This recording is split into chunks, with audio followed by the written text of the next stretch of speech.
Yeah, let's open the meeting. So this is the Carlisle Select Board meeting of Tuesday, February 10th. This meeting is fully remote, was changed from a hybrid meeting due to the winter weather advisory and chance of some snowfall tonight. Um, why don't we open the meeting with a roll call, starting with Arnold here. Modell here. Snell present. Viola present, and I see Christine just joined. We'll wait for Christine. There she is. Hey guys, sorry I'm late. No worries, we're just doing roll call. Just And you're up, Christine. Oh, Christine Stevens here. Triola here. Okay, great. So all members are present on Zoom. So tonight's agenda, we'll start with community inputs, followed by appointments. At 7:15, we will discuss and vote on closing the town meeting warrant, and that'll include a review of the warrant article requests by Ryan, and we'll discuss the meeting logistics. At 8 o'clock, we'll discuss TA goals. That's part of his evaluation process. We had completed his evaluation, but had not discussed his goals yet, so we'll do that tonight. 8:15, personnel policies update with Aubrey. We'll do a discussion of the code of conduct policy. At 9 o'clock, the cemetery committee will be here to provide an update and a review of their town meeting article requests. 9:40, we'll have the town administrator report, followed by a review of warrants and minutes, liaison reports, community input, and adjournment. So with that, let's open it up for any community input online. A couple folks out there. Okay. If we're not seeing any hands raised, we'll go ahead and move on to the appointments. And so the first item is to discuss for the FY27 appointment process. In our planning meeting, we discussed the need to set some deadlines by which volunteers can submit their applications and to allow for recommendations so that when we begin the appointment process following town meeting, we're all set to go. So Ryan, I don't know if you wanted to speak to this briefly, but we've discussed setting two dates, which would be May 1st as the deadline for volunteer applications to be received by the executive assistant. Those applications would be provided to the committees. We give them a month to review, make their recommendations, and we set a June 1st deadline for the committees to submit their recommended slate to the EA so that ultimately the select board can promptly approve new volunteers. This is a request from your one of your boards, specifically the COHS. They like to start their vetting process early, and they have a robust process. So setting these deadlines allows boards to do their stuff and get their information to you timely. And we know from experience these deadlines come up quickly, and then usually by the time town meeting happens, we're just starting to get in applications. So this hopefully would at least, while we wouldn't expect to fill all the spots, should help us make better progress faster. Would we, Ryan, when will there be a list of all openings published in time for that? People will have no idea what openings are, right? Yes, we will get that out as soon as possible. And that would be anybody, terms expiring regardless of whether the incumbents say they want to, they would simply apply same, right? Correct. Okay, good. Would you like me to make a motion, Scott? Yeah, please. And it's in the updated packet. Okay. I move to set May 1, 2026 as the deadline for FY27 volunteer applications to be received by the executive assistant. Do we have a second? Can I add the other one too, or do them one by one? No, you can do them both. And I move to set June 1st, 2026 as the deadline for boards, committees to submit their recommended slate to the executive assistant. I'll second that. Any further discussion or deliberation? What happens if they don't make the deadline? You don't let them take volunteers? No, we just decide, right? If we have some Well, I guess they run the risk that you may decide. I mean, if they're late and somebody else puts their hat in, then they run that risk. But if nobody volunteers, the deadline is irrelevant, right? Correct. Yeah, it becomes rolling after that. Okay. Is it rolling as in first come, first served? Probably should be clear about that. Just that you would consider them as they come in after the deadline. Right. And- So if nobody comes in on, May 1st and somebody raises their hand, like during a select board meeting, is that like boom or No, no? It has to go through the committee, right? and the process of, right, filling out the application and, yeah, going through your committee. Right. It always Okay. should the recommendation should always come from the committee first, and then we are the last step. Okay, are we ready to take a vote? Yep. Let's do a roll call. Arnold, I. Vote LI. LI. Stevens, I. Triola, aye. Okay. And then Ryan, you had notification of an appointment?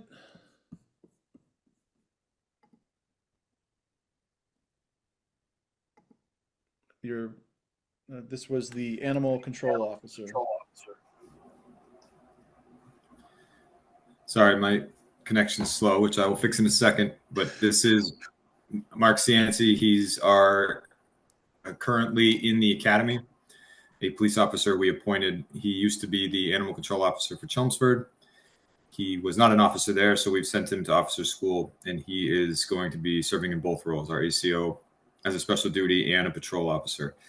We'd like to appoint him now, so we've had a few dog incidents recently, and he's agreed to work on the weekends and in his off time from the academy to help us out.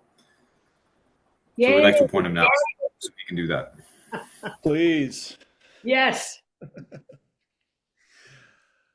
The more help with dogs, the better. Okay, so no action item needed from us. That's just a notification.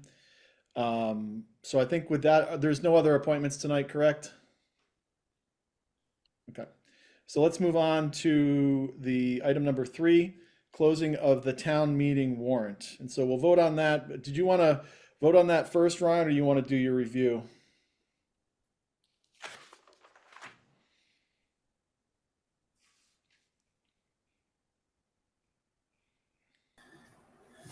Like to do a review, if that's possible. Sure. Yeah, you have. Great. We got 45 minutes for this one. And if you need a couple of minutes, just let me know and we can do a couple other things. Yeah, I need a minute just to tell my son to get off the Wi-Fi, but I'll be right back. Can we get a motion for Ryan's son to get off the Get Wi-Fi? off the Wi-Fi. Very funny. All right, looking down, let's see. Do we have something that Ryan can share? I believe he does. Yeah, I Right. just want to wait for him to come back on that. Yeah. I'm just looking down the list here. I guess we can review the minutes if we want to do that. The minutes were in the packet from January 27th, our last meeting. They look good to me. They looked good to me too. I had no corrections or edits. I had one comment. It's a comment for Gretchen, and I guess she can take it up when she hears this, but it said I abstained from 2 votes. I don't recall. I think I understand why I might have abstained from the CPA on the Bog House because I'm a member of CAT, although I don't know why that would cause me to abstain. I think you left the room, David. Yeah. Oh, Yeah. That was You my didn't consciously recollection. okay. abstain. All right. Fair enough. That sounds right.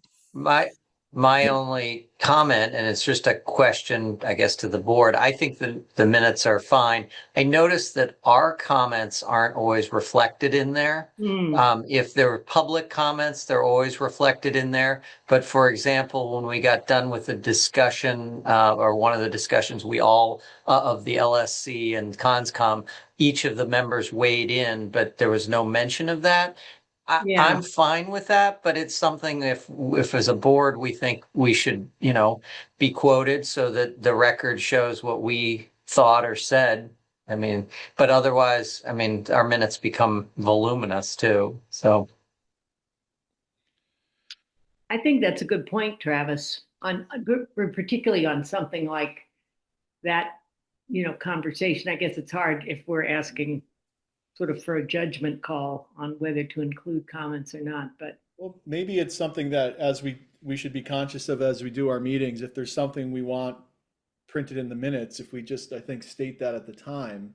Right. Well, it's hard to know in the real time, right? No, but It's I mean, like, more your yeah, opinion on something. I thought this, or you thought that. It No, doesn't, the minutes don't need to capture every yeah, exchange, but I mean, what I would want to see preserved is the color around our decision making so that, years from now, people can understand why we came to a determination that we did. So, maybe we can ask Gretchen to sort of summarize what the deciding factors were. That I don't think that would be too much to ask. I agree. I think she should have some editorial flexibility, but Yeah. maybe bias it a little more toward reporting relevant comments. Or maybe she has already exercised that and determined that our comments are relevant. Okay, but we don't have any changes to the January yeah, let's, 27th minutes. yeah. So if someone wants to make a motion to approve those minutes, looks like Ryan's getting up. I'll move to approve the minutes from the January 27th, 2026 meeting. Is there a Second, Okay. Let's do a roll call vote. Arnold, I. Modell, aye. no, Stevens, aye. Gola, aye. Okay.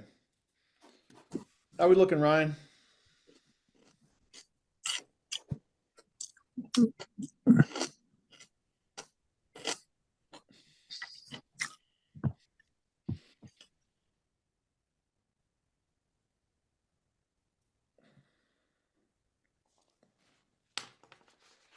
Is he frozen?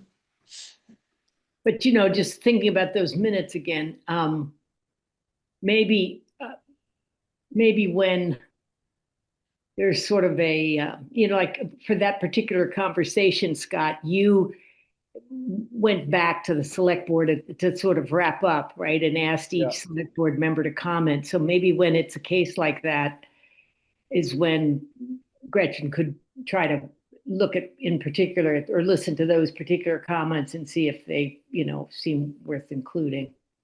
Yep.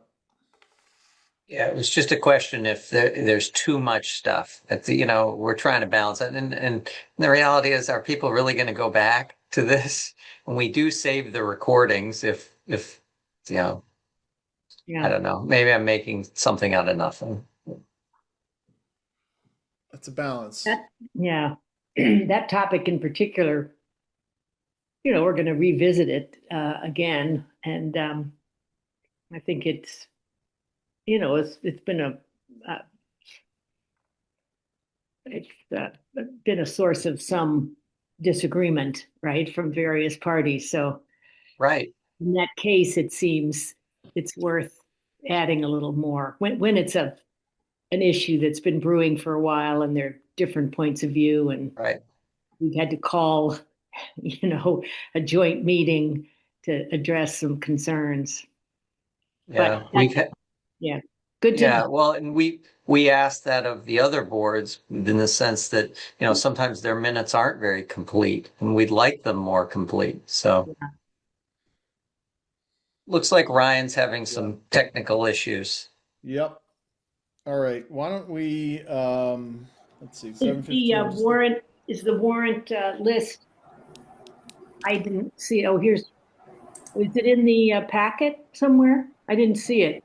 No, I didn't see it in the packet. Okay, here it goes. Here it Here he comes. goes. He's coming back.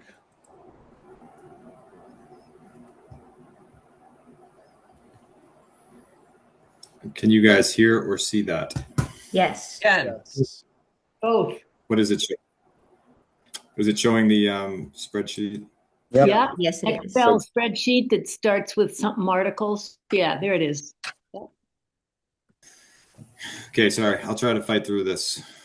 Please tell me if you can't hear me. So these are the articles that are currently proposed as you plan to close the warrant tonight. It's everything. It doesn't mean that everything here will be included, but this is a comprehensive list of what has been proposed. So I'm going to run through them quickly, what I'm asking for is if you want to talk about anything, just stop me, just say hold for a second. But the idea is not for you to deliberate about the articles. It's to expose you to the articles. And ideally at the end, I would hear from you and your chair would hear from you, the things that you really think you want more information on or to talk more about as we plan the next 6 meetings until town meeting. So you don't want to hold on that. You only want to hold if we don't understand something. And then we're going to circle back again to talk about the ones we want to deliberate more in subsequent meetings. I think that would be a good approach. But all right. So the first one, is the operating budget, which the finance committee will be presenting their recommendations to you at your next meeting. So you'll get a chance to dive into the numbers. The next article would be a capital equipment article. This is anything that doesn't have to do with buildings. So the buildings would be covered under Article 3, building maintenance, which would be your classic MFC article. One thing that's still being discussed right now, which is why it's in here unnumbered, is a town hall debt project. This would be for all the items that are being proposed for the repair of town hall. So this is attic insulation, the roof, the RTU, painting, fascia. The finance committee is debating whether or not to, instead of using free cash for those items individually, to do a large borrowing article in order to accomplish those tasks over the next 2-3 years.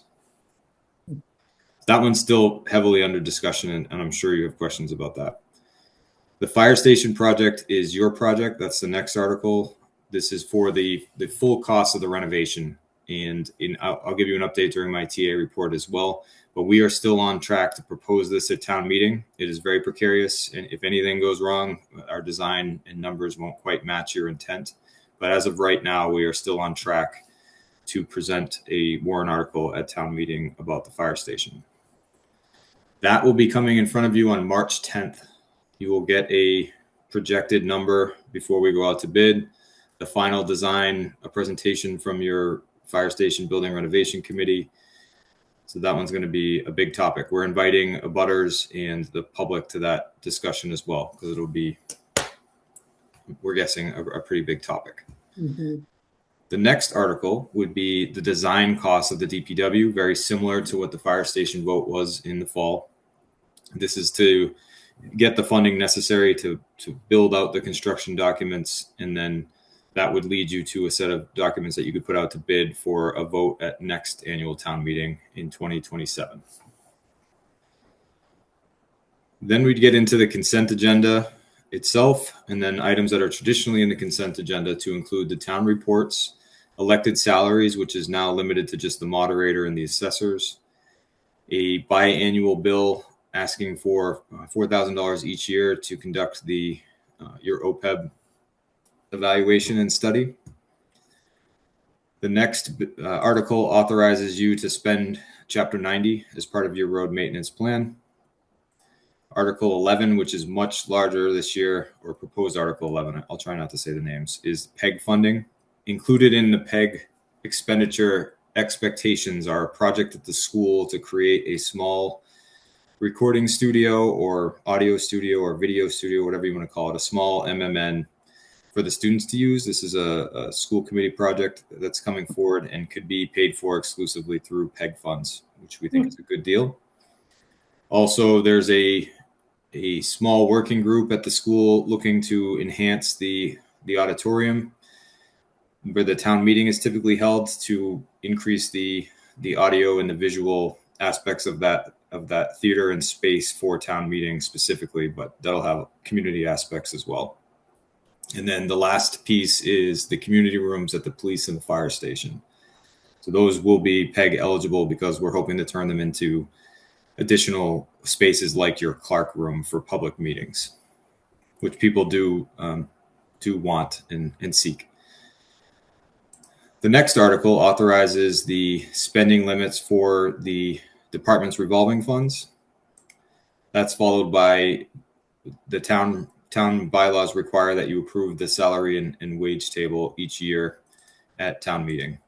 So those are traditionally in the consent agenda. That doesn't mean that you can't add more to that, but that is the ones that we know you typically include. All right, now we're getting into some of the newer articles. First is a simple bylaw change. We're expecting this one will be moved into the consent agenda as well. It's just changing the name of your celebration and veterans bylaw change. You've already done that.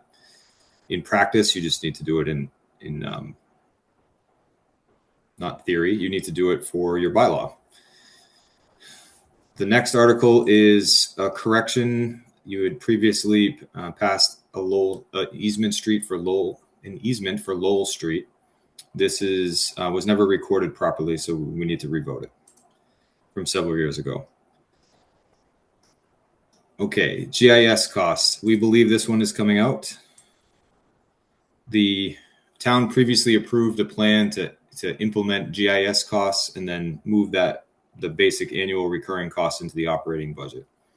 There is enough money in the old warrant article to continue this for another year while we build those costs into FY28. This was a FinCom request, so this one is going to come off as a warrant article. The next one is the Safety Committee's request for funds to conduct a traffic study in order to help their efforts and eventually what will be your efforts to reduce the speed limits in certain areas of town. This was a topic that we've discussed with you before. In order to do that, we need to adopt potential safety zones, which would help with some slowing of traffic around the schools, which is another article that is being proposed.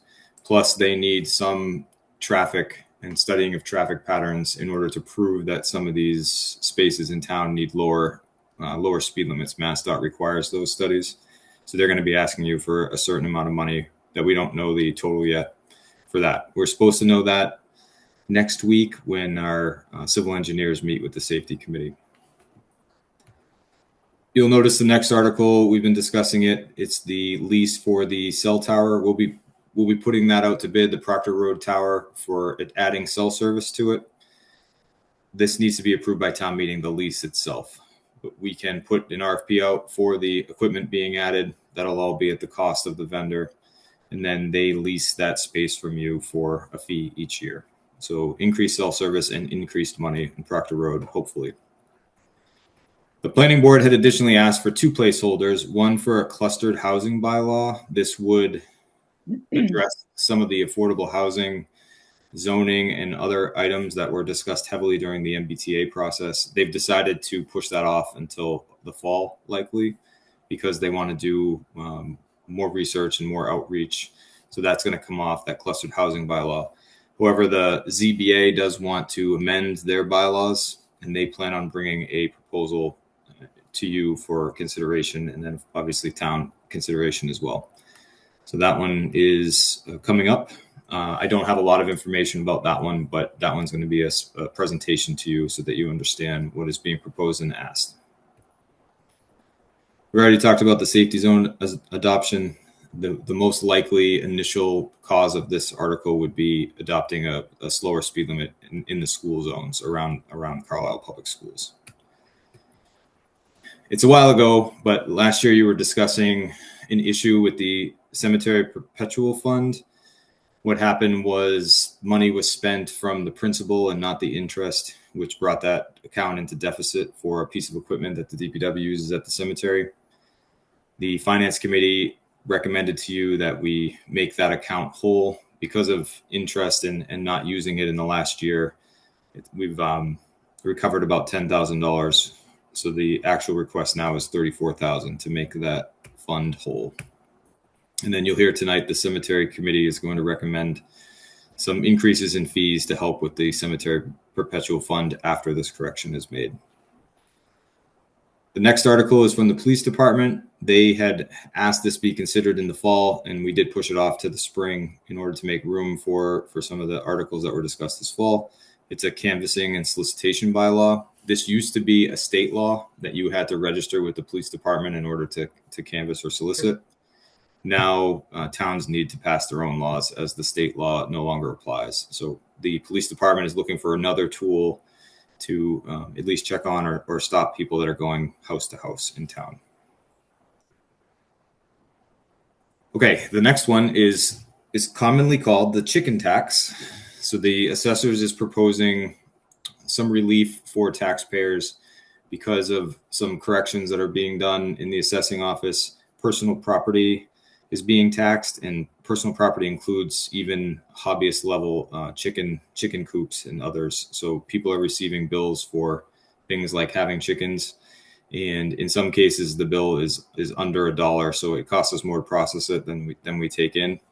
This got some attention, and the assessors addressed it immediately, and they're proposing a I believe it's $5,000 limit on personal property being exempted, which would allow for things like chickens and other things to not be taxed. And then the impact of this in terms of not collecting taxes is very minimal, under $10,000 a year. So the assessors are going to bring this forward for your consideration and town meeting consideration. You'll hear 2 articles from the cemetery committee tonight. One is to study a potential area of expansion. This would be a $16,000 request so that they can look at a piece of property for a recommendation on expansion. And then your bylaws require that any change in fees go to town meeting directly. So the cemetery committee will be recommending fee increases for the cemetery. All right. And then we get into the currently discussed CPC articles. They're not fully recommended yet. The first one is the actual funding of our CPC accounts, and then it gets into the projects. So the first project is the library renovation, which you're all aware of. They are seeking somewhere between $300,000 and $500,000 to finish their renovation project because of increased costs. So that one, I'm sure, will be a discussion point. The next one comes from the town clerk to digitize records. These are historically significant records. The town clerk has done a good job identifying those records that we need to back up, and this is a attempt to start one of the phases of that project. The amenities building you'll recognize from last year, it's back. The Bog House, which was discussed with you earlier this spring, the CHT is looking for funds to advance the design for that affordable housing project at the Bog House. This article might be rolled into the last article, but we are looking for funding to help offset the costs of the Article 97 legal investigations.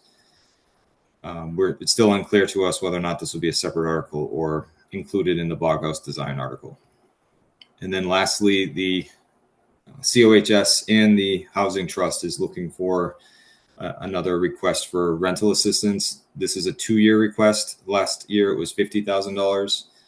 They're asking for $100,000 so they can investigate a more permanent funding solution for this popular program. Brian, 2 quick things on here. The CPC did decide last week to delete the Bog House legal application because that legal expense was already included in the Bog House design, the $200,000. So that can be taken off. And then the other is just a change of title. The town clerk's project is not to digitize the records because that's actually not eligible for CPA money. It's to restore and preserve important town records like births, marriages, deaths. Great. I also, go ahead. On the rental assistance item, we haven't done liaison reports, but the Town Trust Fund Administration Working Group has proposed that, we have about $116,000 that is ready to be spent right now. I'd like to propose taking that $100K off the tax base and using the trust funds. It's a little premature, but by the time this all happens, we will have squared the trust funds away. But we have already, as a committee, or as a working group, have already voted to allocate 116K, a whole tranche of 3 different funds to the COAHS, specifically for rental and fuel assistance. The only outstanding item is we've asked Jeffrey for a proposal outlining their allocation process, and he assures us that that's in work.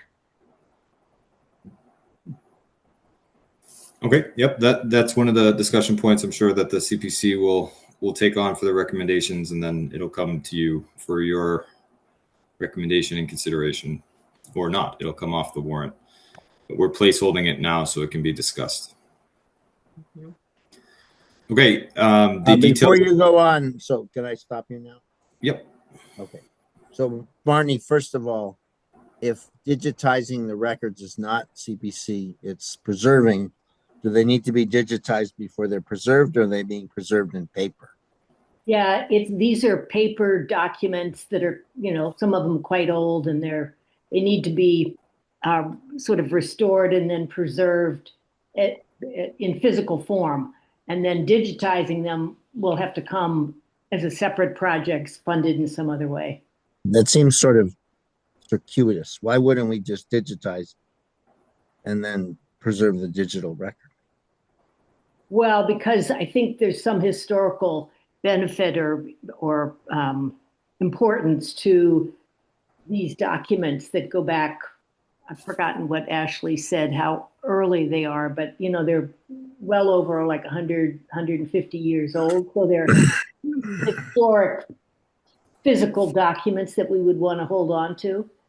Is this kind of like the historical commission of where do you set the deadline of a historical building? Like 100 years ago record deserves to be analog, but a 50 years ago record is digital. I don't understand that. Like everything should be digitized as far as It is all going to be digitized, but this is a step that would need to happen no matter what. And Ashley believes she and her assistant can, if they get the materials in-house this summer, that over the course after the elections in the fall, they will gradually just get this done as a course in their regular course of business. The digitizing of it, I don't know how that will happen, but that would have to So be. what'll they do? They'll just preserve them. We're gonna discuss all these articles at a different meeting. So Okay. Okay. I mean, I Well, think anyway, I want to put a pin on that because I don't think that yeah, makes sense. What he I said. think All I right. think So when okay. we've done a pass to kind of lay out a schedule for what comes before the select board for informational presentation and deliberation. I think what's useful would be to hear from folks. I mean, the big ones obviously we're gonna schedule, but to hear which of the ones that Ryan went through are of particular importance, or we want to definitely schedule meetings for. But like Yeah. fire station, DPW, all that's already being scheduled. Oh yeah, but I mean, this is not that part. This is the whole Yeah. part. So I then want to go on to articles 14, 15, and 18. Why can't those be part of the consent agenda? They can. So they should be. Speaking on behalf of the town meeting study committee, my recommendation is they should be. Because the whole idea was to kind of streamline this stuff, and we don't need to be wasting time on that. Yeah. And I wanted to ask about the PEG funding specifically. Maybe you can remind me, do we get compensated for some or all of that through the cable company? Or is that are the taxpayers funding that fully? That's all surcharge, or that's all from your cable bills, your town cable bills, and it can only be used for local cable. So these projects are being funded by that source, and they do not hit the tax base. So it's just allocation that has to be done at town meeting. Correct. All right. Consider it its own little budget. You have to appropriate from that budget an amount of dollars that's eligible for PEG funding. So typically you do $100,000. This is just tripling it for Does the that potential. increase? Does that increase the taxes? Well, obviously it does, but directly, or do they have like a reserve for that? How does that work? We negotiated, if you remember, it was a bit ago now, but we negotiated a contract with them, which included these fees in them. So these fees are steady. We get the revenue no matter what, and we can only spend it on that. Our total is 500,000 plus at this point, and we're spending under 50,000 a year. So we are actively trying to identify town projects that allow for the improvement of these services with that money, because it's the only thing we can use it for. Ryan, I have two other questions. I'm here. Is 20 going to get folded up into 17? They'll be put together, closer together. Okay. This And- order is just this is how they came in really. Right, but it gives us a sense of how many articles. And then in 23, I don't think I quite understood. Are they actually saying that if it's under 5,000, there's no property tax? Yes. Something you said is confusing. So if I have a jalopy that's $4,000, I don't pay property tax anymore.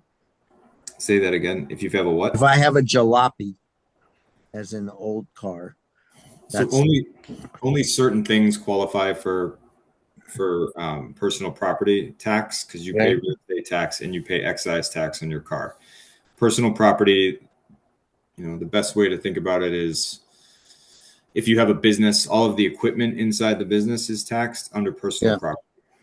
Okay. So if you have a farm, you would be taxed for the chickens, the horses, the barn, the other things used for the farm.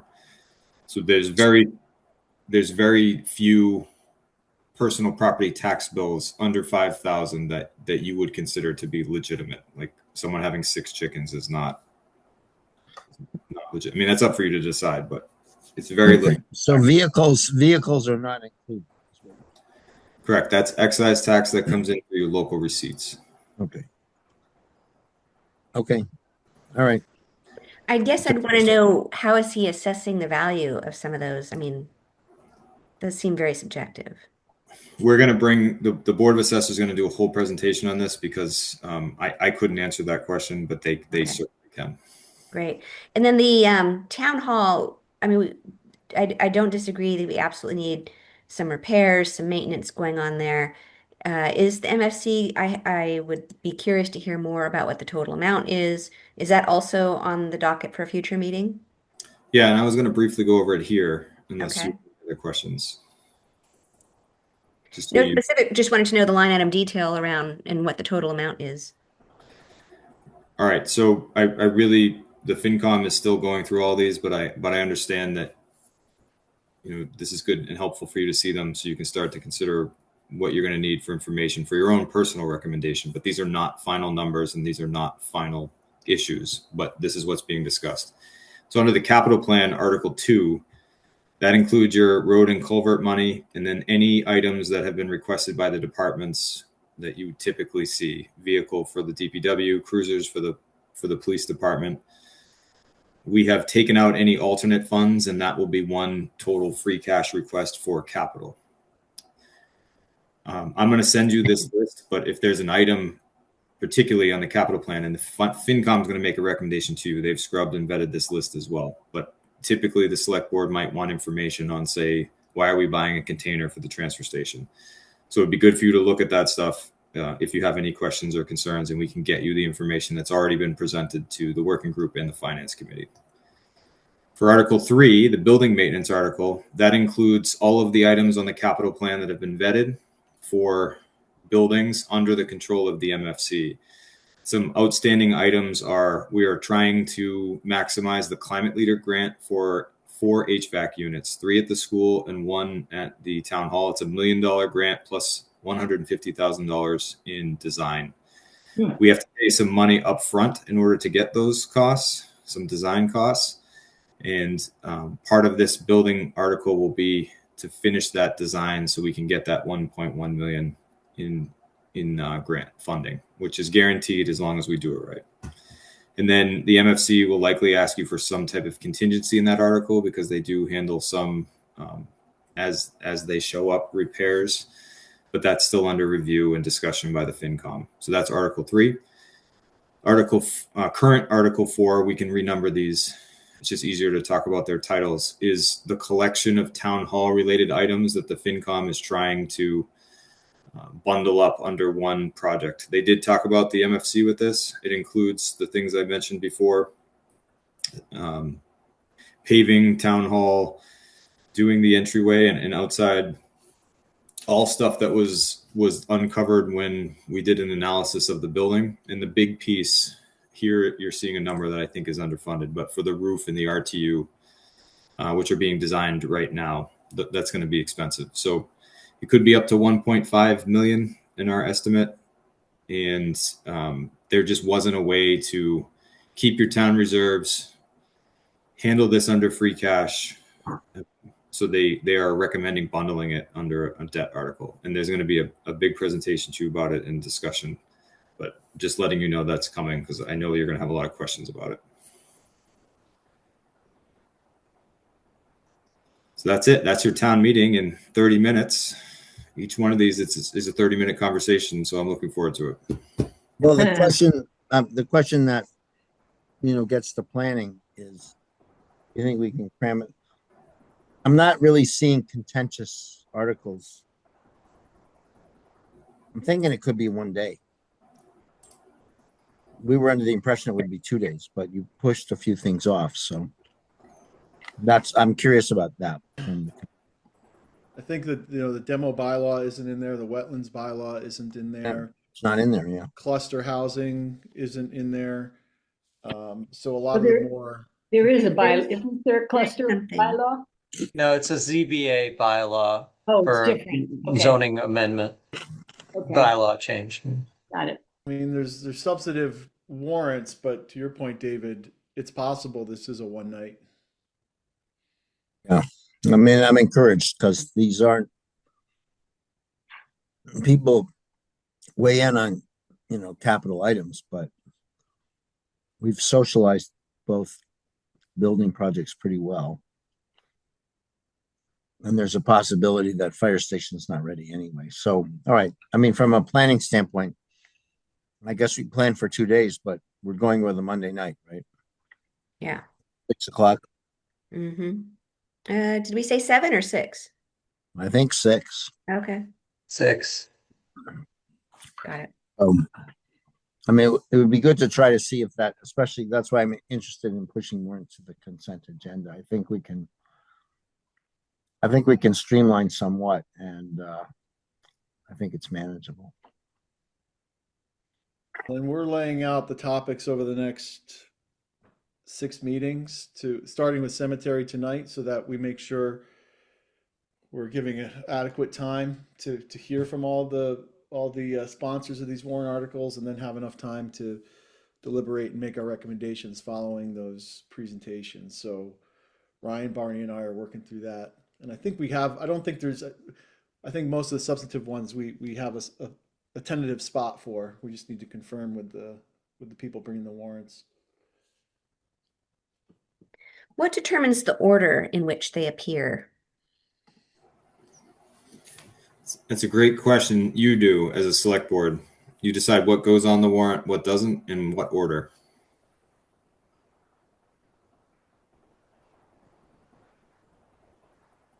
Typically, we'll do the operating budget earlier. Operating, kind of bundle some things together, like operating and capital. We tend to do one, Right. then the other.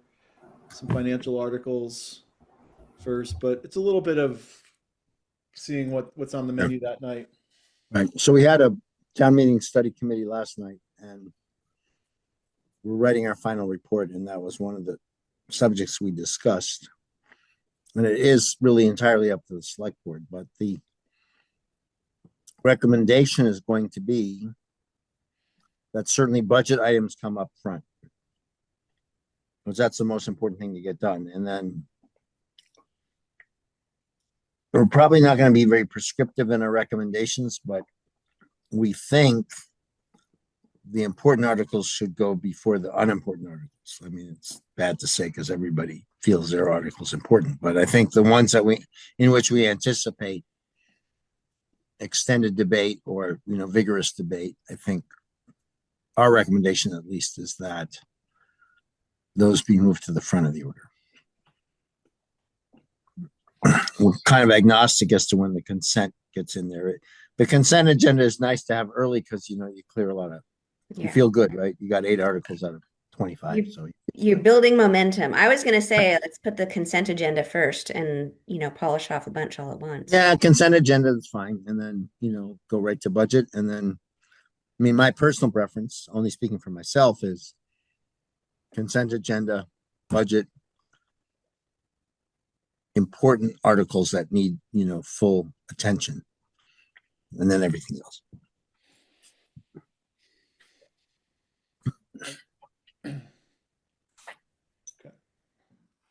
So we'll be having everyone in, and again, starting with cemetery tonight. And then I don't know, Ryan, at what point do we get into ordering the articles? That's in March timeframe? We have to sign and approve the warrant in April at your Okay. first meeting in April. So a good draft prior to that meeting is so late March is really the time you should be done with the order. So 3 meetings from now. 3 meetings. Okay.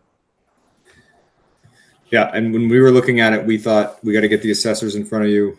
We got to get the safety committee in front of you, the cemetery committee for sure, and then probably 2 or 3 meetings with the finance committee. So although it does seem like, less controversial than maybe the fall, there's still a lot to discuss quickly. And we have, let's see, we have fire station and DPW on the 10th. Safety committee on the 10th. So yeah, I mean, I think we can go through it, Barney, at our planning meeting on Friday. We'll go back through this and make sure we have a place for everyone. And were there any, are there others that people tonight are saying they want to make sure we have on an agenda? I think we have them. Other warrant items? For example, do you want some more in-depth discussion about the CPA project applications? And if so, which ones? I mean, we've seen the amenities building is virtually identical to what it was last time. We have the CAHT has an extensive presentation now that they gave to the CPC last week. And the library also gave us a fairly extensive presentation. So we have time. That's tentatively scheduled in April, Barney. CPC recommendations. Okay. So shall we try to get the CAHT and the library lined up for that, one of those meetings in April? Do we need the library, or is that someone from CPC presenting their recommendations? We could do it either way. It'll be faster, obviously, if you did the latter. I could certainly share the 2 presentations to everybody on the board to look through.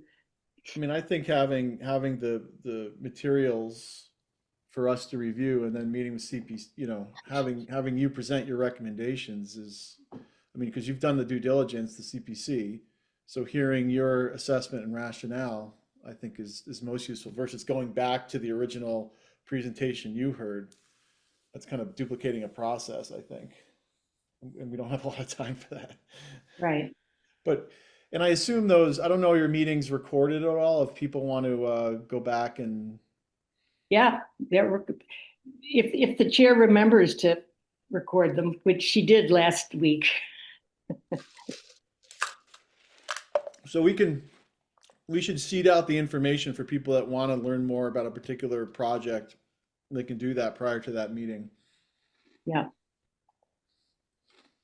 I have a question about the various facility projects. Would that be a meeting with the MFC or just with FinCom? I think both, because the finance committee is trying to put the jigsaw puzzle together, but the actual why you need it and what the priority is would have to come from the MFC. So they've made that presentation to the FinCom, but I do think, having heard it, you probably want to hear. So we should have a joint meeting with those 2, right? Yes. I'll say up front, and Mark's in the audience here, he's waking up. Okay, is my concern is that we front end loaded a lot of CapEx. If you look at the 10-year plan, and I realize that as you go forward, more projects come on, but it's got a lot up front, like probably more than we can support, and then it sort of feathers out. So I would be particularly interested in what expenses we can defer into out years.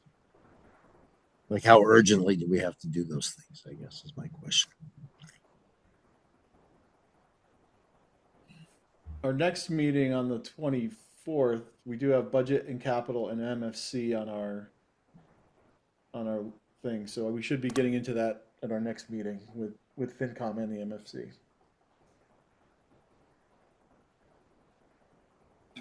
Okay. So given that overview, certainly more discussion on it, on all of these things to come. Should we move to close the warrant? Unless anyone wants to offer any new warrant articles. And then this would be for the annual town meeting scheduled for May 18th at 6 p.m. I move to close the warrant for the annual town meeting scheduled for Monday, May 18th at 6 p.m. Second. Any further discussion or I deliberation? just had a question. We could still remove articles even though we've closed the warrant, correct? Correct. Okay. Yes. Yep.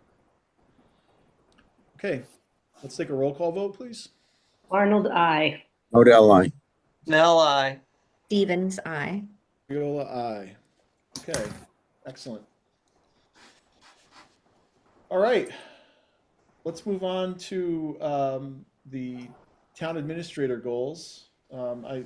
So coming out of the last evaluation, I think myself and I heard from a couple of other board members about last year's evaluation goals and trying to remember what some of them were, what they meant. In meeting with Ryan, I asked him to think about kind of approaching goals from a standpoint of, one of his key goals should be supporting us in achieving our goals and making sure there's clear alignment over that. And as our goals change, if our goals change, his goals changes in that way.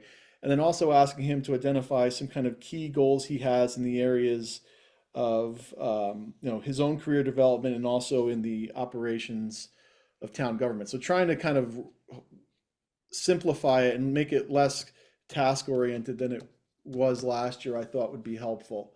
So Ryan drafted that, and I think that's what's in the packet. If we want to discuss that.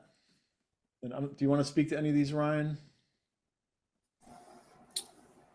Sure. So looking at the packet, I can go through them if you want. And Sure. as Scott said, this was my attempt to be responsive to each one of the meetings we had, where you wanted them simplified and organized and more aligned with your goals. So starting with that, the first goal is to implement and advance your goals. So you would be able to rate me on my ability to help you and assist you in the advancement of your goals, which several of you had mentioned during the review process. The second goal would be, I'm trying out a name here, but I'm not wed to it, a 2030 organizational readiness plan. So this is something that you and others continually request, a framework for what the town structure, specifically its staffing, might look like based on work we've done over the last 3 years and discussions that are being had in terms of sharing services, regionalization, etc. So I would like to build, it's halfway built already, a 2030 framework for a date that you determine for presentation about our organizational readiness and a roadmap for what we can do in terms of incorporating many of these things you're asking for. So the plan would include 2 major sections. One, the work that Aubrey and I are doing on succession planning. So how we plan to manage turnover, our recruitment and retention strategies, building some comfort with you on how we're building redundancy, and then how we're growing our staff in order to fill future goals, because that's going to be important as we try to retain and recruit. The second thing would be a commentary on the evaluation of our current organizational design, and then how we can effectively move forward with more shared services. A lot of this has already been done, sharing land use staff, sharing administrative staff, trying to evaluate each position, each vacancy as they come open, for the ability to share with our partner towns and municipalities around us. So taking a swing at this, getting feedback from you, and then publishing a structure that the town is aware of, so that when these vacancies happen, we don't have to be so reactive. We can be more proactive. and say, when this happens, we're going to implement X, Y, and Z. So that's goal 2, building and presenting a plan. And then my third goal. You're breaking up a bit, Ryan. Is very much mimics what I do with staff as well, and personal self-development goals. So maintain my professional certifications and to develop a more robust professional development plan for staff and department heads. And that's very specific. So not just we will develop them, but how we're going to develop each staff member. And a lot of that will come out of the succession planning analysis. So for me, that's maintaining 40 hours of professional education credits. That's so I can keep my certified manager designation. And then we'd like to publish a future-facing plan for all staff that we would share with boards and committees that are appointing authorities and you to inform the funding decisions we make on that and how we plan to incorporate these trainings so that we're sending people to things that feed into that succession planning and operational structure. So those are, that's not the only thing I'm going to be working on, but those are the three big items that I want to get done this year for you that I think support your goals and needs.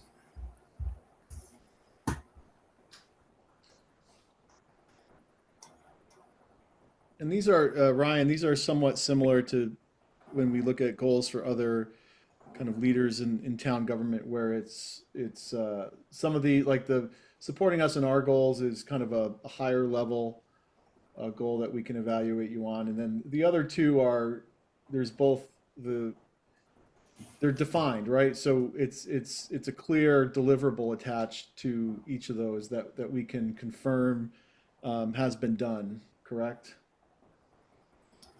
Yes, this is what we're trying to do with everybody, is identify deliverables in 3 categories: strategic level or master plan, the department level, department improvement plans, and then self-development improvement.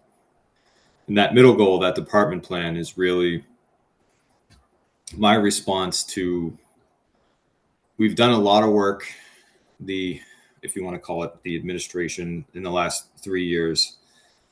But a lot of the themes and comments in our reviews that we did with each other was, well, what happens if we lose key personnel, or are we too reliant on single points of failure? So this plan addresses that concern and that problem.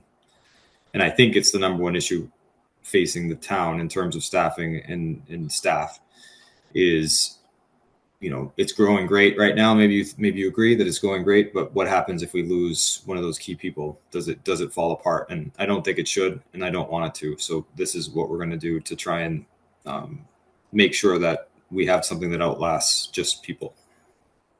Yeah, the difficulty of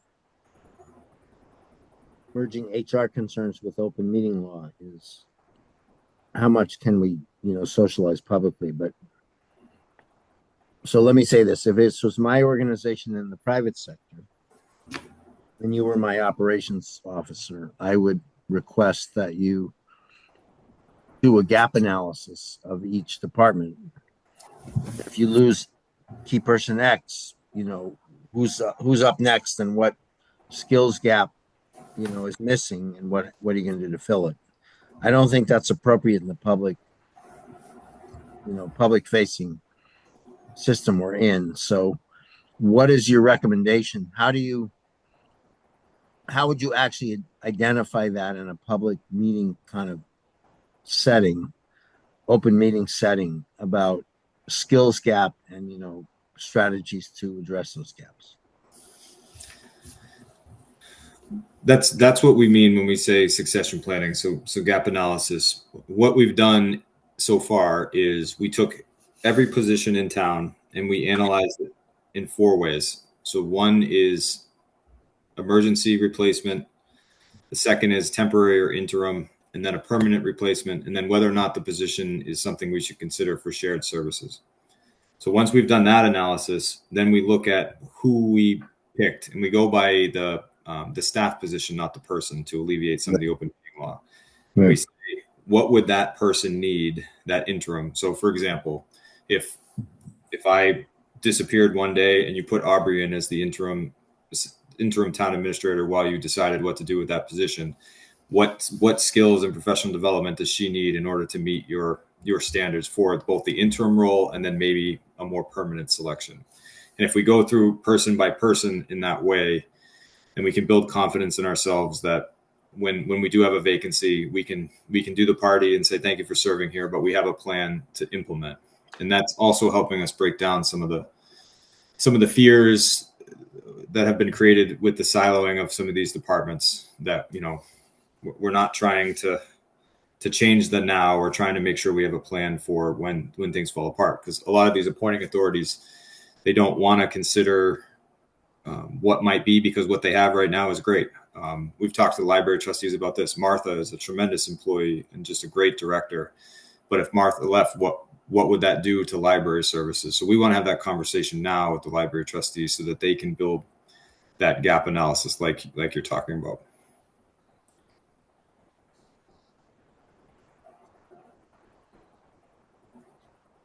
Thoughts on the goals? Like, there's details within them. Do people support these goals? These concepts of goals? Yes, I do. I did want to, you know, what's a little tricky is the select board goals really won't get decided until the summer. Is that right? Typically, that's right when the select board finalizes its goals. Mm-hmm. And so we've got this, you know, gap right now of, I don't know how many months, 4 or 5 months. And so how do we, We have goals. He's currently, the timing is such that he's supporting us in our goals now that we have. Yeah. But so a specific question then is, I'm thinking about the shared services piece that's mentioned under the operational structure. It talks about identifying opportunities. But we as the select board, you know, already went through looking at the study that we had done, and we in particular have discussed dispatch, and I'm wondering, how does that fit in now? Because we know it's something that we've already asked the TA to research or start investigating. So I look at that in two ways. First, I'm supporting your goal of investigating shared services by bringing you information, which is already begun. We've already communicated with the departments that we're doing this. We're going to bring a discussion in front of you soon that you would be able to analyze that. But there's also the current as well. And in any type of, let's say you decided to regionalize dispatch, it's going to take a couple years. So we're really looking at now too. So if we lose staff now, or if there's some type of change in leadership, how do we handle that? And there's a chance that you hear presentations and you decide that you don't want to regionalize. I mean, I think there's a strong chance that happens. So we need to plan for that eventuality as well. So I think I would be evaluated on my support of your investigation, but also how we can secure the now, how we can pivot if necessary, or continue what's already happening for the next 5 to 10 years. Mm-hmm. So I wonder if it'd be helpful to have the current select board goals be listed, I mean, not in great detail, but under the first goal, just so that it's very clear what the select board goals are that you're taking on to support right now. Are you okay with a link? Sure. Okay. Sure. I like one page, so. Yeah, I'm just thinking, just for follow-up, you know, I'm thinking about Benfield, and I'm also, you know, thinking about dispatch to help the select board and you, but, you know, to make sure those elements are being sort of checked in on, or updates being provided on those. I don't know if it makes any sense to have something in your regular TA report. I don't know. but I'm thinking how, Scott, what we just did was, we did sort of a half year review, but is there would it be beneficial to have sort of a more regular way for an update on particular things that the town administrator is doing to advance the select board's goals? Just raising the question. I mean, I think the TA report is a place for it if there's specific, without overtaking the format of that, like you could certainly use that as a place to call out. If you did something in support of a goal, I guess you could do that there, but that could also become a little onerous. Mm-hmm. Yeah. I mean, thinking about something like what we've decided to do around the Benfield, bigger issues. So we're going to do the tour, and then um, we've talked about having some kind of a summit meeting. That whole sequence would be useful to sort of keep on the front burner, along with all the other stuff we're trying to do. Let's step back a second. The period of performance for you, Ryan, is what? So right now you've aligned me with other staff, so it's calendar year. So maybe he needs to be aligned. I mean, to go where Barney's going, I think he needs to be aligned with select board terms, right? We turn into a pumpkin on May 30th or something, right? Or June 30th, I guess. So there's a new board and they could have new goals. So he's working under one assumption and then whoop, it changes. So if we're going to be serious about aligning his select board, his select board, I don't know what the word is, adherence to his town administrator, adherence to select board goals, then we ought to think about whether we want to align his period of performance with select board term. Because what's actually going to happen is he's operating under a set of assumptions right now. And to the point raised earlier, in the summer, there's going to be a different set of things and two new members who, by definition, will have zero select board legacy, right? And they may come up with some other ideas and then it's brand new. So it's a little bit disjointed in that regard. And I think that's not fair to him or to us. So that's one thing that I think we ought to, what Barney's raising is important, but the way it's framed is not really, I think, the right way. So let me turn it over. And you don't have, David and Barney, you really don't have a say in his performance evaluation, his next one. Right. So I don't know. I don't know what all the ramifications of having your performance evaluation be on the town calendar. I don't know if that's just creates too many issues. It's kind of a subjective thing, though. It's like when we do our evaluation, or you're evaluating him on it's one goal. It's how did he perform, and it's not, we're not going to evaluate on every goal, like how did he do on this goal and this goal. It's kind of a holistic, our evaluation of him on one parameter and among many parameters. I will say, David, just to comment on what you were just discussing, is that we do have the master plan, 5 principles that we have used to guide our goals over the last, I think it's been 3 years. So there is a roadmap. It's not a totally blank slate. There's definitely a roadmap, Barney. I agree with you, but we don't make reference to that, or he hasn't in his goals. So, yeah. I mean, the fundamental problem is, let's not make it personal. If you have an employee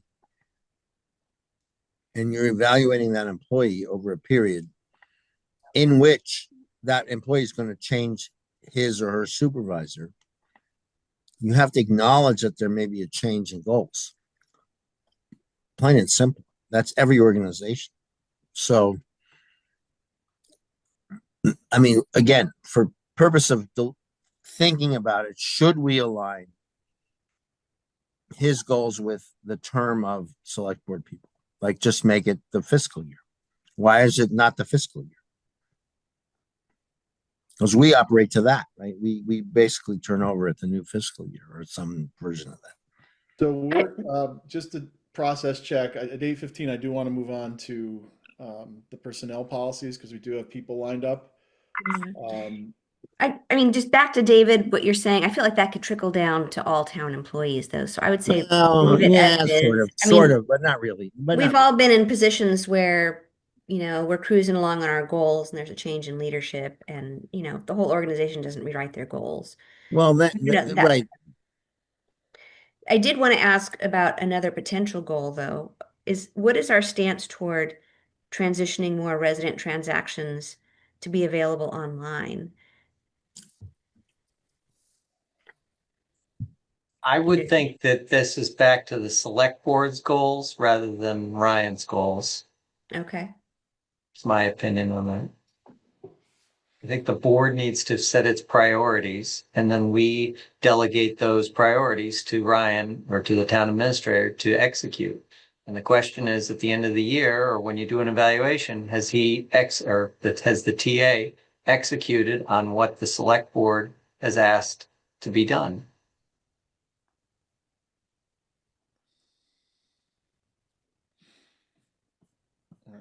Hmm. So He's got it partitioned out in three different goals, and I feel like more toward the, current design. I mean, he's got it geared toward shared services and whatnot, but I'm thinking services in town hall. So more transactions available online, data integrated across departments. Those are kind of what I'm thinking about, in terms of how we accomplish things. I was not meaning to comment on the helping the select board get their goals done.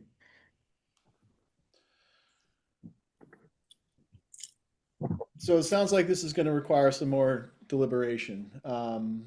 So why don't we? I'm not sure when we're going to do that.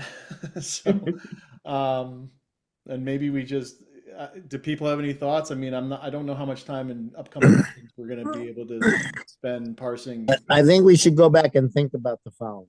I mean, when you give an employee a direction, it's not really fair the employee to switch in midstream. So, Well, our goals change midstream. I so mean, what? I mean, we are here today and we set goals for Ryan and he should kind of go do those goals. I feel like he should be on a path to follow the goals we set in our, if we're going to not change his period of performance. And I disagree with Christine. The town administrator is in a different category than the rest of the people.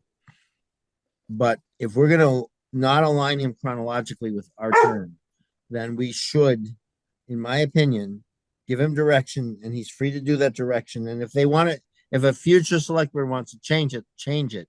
But they need to be cognizant that he was on a path to follow instructions that he was given or provided with, earlier. I feel like we're kind of dancing around that and we're not really acknowledging that a future select board may have a different opinion, and that's yeah, okay.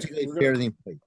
So let's wrap this up. We'll figure out the next steps on this one. Maybe it's just revisiting the goals and after town meeting. Um, and Ryan, let's talk about changing what's involved with changing the period of your evaluation. I'm not sure how that works, or maybe there's a separate evaluation if we feel like there's alignment. I think we want to simplify his goals.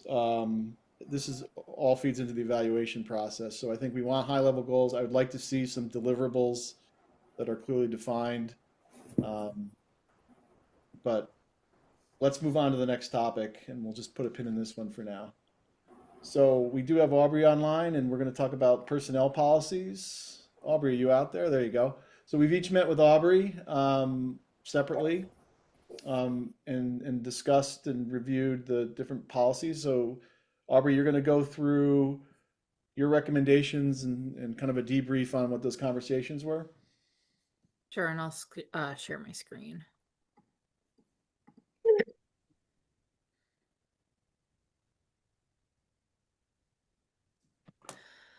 All right, so as I last presented back in December, this is the third and final round of policy recommendations for the next iteration of the personnel policies. This one is based off of staff recommendations that have accrued over the last couple of years since I was slowly starting this process. And so, as I mentioned at the last meeting, I met with each one of you to review these, to have an understanding, give you some general understanding of what staff is looking at, how that relates to mass law. And so I compiled that information. And so this has my proposed resolutions based on, how your feedback and then anything that I might want to look for further clarification. So I kept it in the order as I presented it to each individually, but for anything that I have a recommendation for a change, I have that recommended change in these sections. And Aubrey, this is the same list that we reviewed with you, correct? Correct. No Nothing surprises. been added or removed. Okay. Correct. So the first one, there have been, some requests for a potential holiday name change, but the recommendation is to keep as is, to follow the Commonwealth of Massachusetts holidays. If that changes, then we would change along with that. But everything else references the state as what we're following for observed holidays. Floating holiday policy, there have been requests for this, but after conferring with you all and also other staff, my recommendation is, instead of creating an additional floating holiday policy, is to provide a religious accommodation as needed for individuals who need an accommodation. Does that entail so will it be a policy revision, or is that just something you can do? I should have said retain it as is without having any additional policy for that. So under our current policy, you can provide religious accommodations as needed? Yes, there's accommodation section for that. For this was a request for those who might not get a holiday because they wouldn't regularly work on that holiday. I am recommending to retain the policy as is. If somebody is not working on that holiday, they wouldn't get an extra day paid because it happens to be a holiday. And I know that I spoke with you all about that. So if you have any questions on that. Winter holiday closure, there was a request to close between Christmas and New Year's Day. That's just not feasible for public service. We need to make sure that our departments are open during that time for the end of the calendar year. So I recommend not having that, because that would be very difficult for most of the departments to serve the public. So again, under holidays and time off, the only change is to align the holiday names with the legally observed. And they already are. So Okay. there's really no change. Okay. Because it already references to align with that. So sick leave has changed, but the more I dug into it, it's actually just following state law. So just updating sick leave and what qualifies as sick leave. It is a right, provided by the state to employees. So what I've written in blue is that expansion. This is straight from the state website of what employees may use for sick time. And this also aligns with what we are doing informally anyways, to support employees, but we legally have to, actually. So this is just aligning more. And there's no substantive change, without reading all the specific words. It's basically, it doesn't change it qualitatively in any way. We're just using different Right. We're language. not increasing sick time or anything. It's just the reasons they can use it. So this sick would, leave, this would sorry, require a vote. The change like this one would require a vote from the select board? correct, Okay. correct. We'll Sick just keep leave bank. Yeah, so did you want to vote as you go along or just vote them all in the end? Like the other. I would think unless there's any objections, we should just vote the whole thing, but we can Sure. talk about these individually as we go along, unless Sure. Scott, you feel, or anyone on the board. So, Sick leave bank, there was a request to consider that. I do recommend for now to just keep it without having a sick leave bank. I do know that, the unions have that, but I think that would be a further discussion down the line of how to manage that. I think administratively is manageable, but just how folks would buy in or opt out, there's just a lot more conversation to be had on that if that's of interest. So the paid medical and family leave for part-time employees, my recommendation is to kind of tie that I know we have started that conversation about paid parental leave, looking at it through the lens of paid family medical leave that the state offers for almost all other employees in the state, and maybe seeing what part-time employees have the right to under that, and maybe potentially aligning that. But this is again a big financial conversation, like I know we talked about in 2025. So I think that I recommend looking into this a little further, because it would cost money to offer this. So retain the current policy for now with a follow-up study. Correct. Bereavement leave, just making sure it's clear that it's 3 days annually. It just says not more than 3 days, and that's not clear. Is that annually? Is it just your entire employment here? So just making sure it says annually. There have been requests to allow accommodations for folks that aren't just listed in this paragraph. I recommend adding that it can be considered on a case-by-case basis, because there might be a situation where somebody was family to someone without it being on that list. But of course, if they already use that 3 days annually for somebody, they'll have to use another type of leave if something else happens within the year. And is the blue text, the proposed language, is that consistent with state law, or where is that language from? Has it been vetted? It was more vetted but as a recommendation, but I can look and see if there's any state law with that. I'm not sure if there's any state law with bereavement.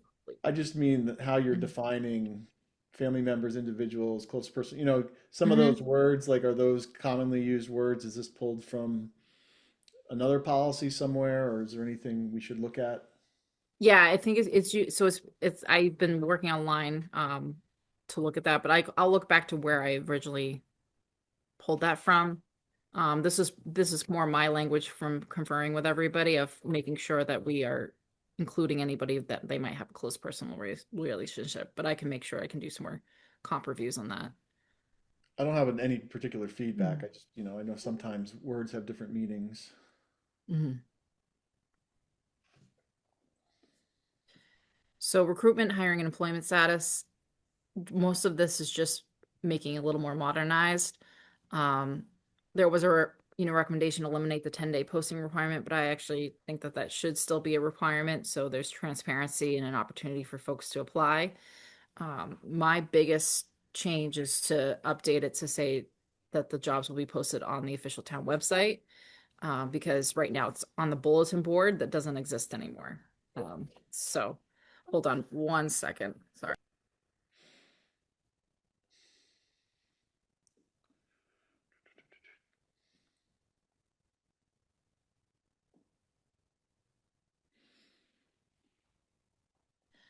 Sorry about that. Um, so yeah, so that's my biggest thing, is just making sure that's more modern. Same with promotions. Just making sure that promotions are notified. I'm recommending that we, sorry, recommending that we notify all staff about positions that might be considered a promotion. just so that it gives the opportunity to apply. There was a recommendation to say we could give stronger consideration for internal candidates that are qualified, but that's up to you if you want to continue, keep that language. It will be given strong.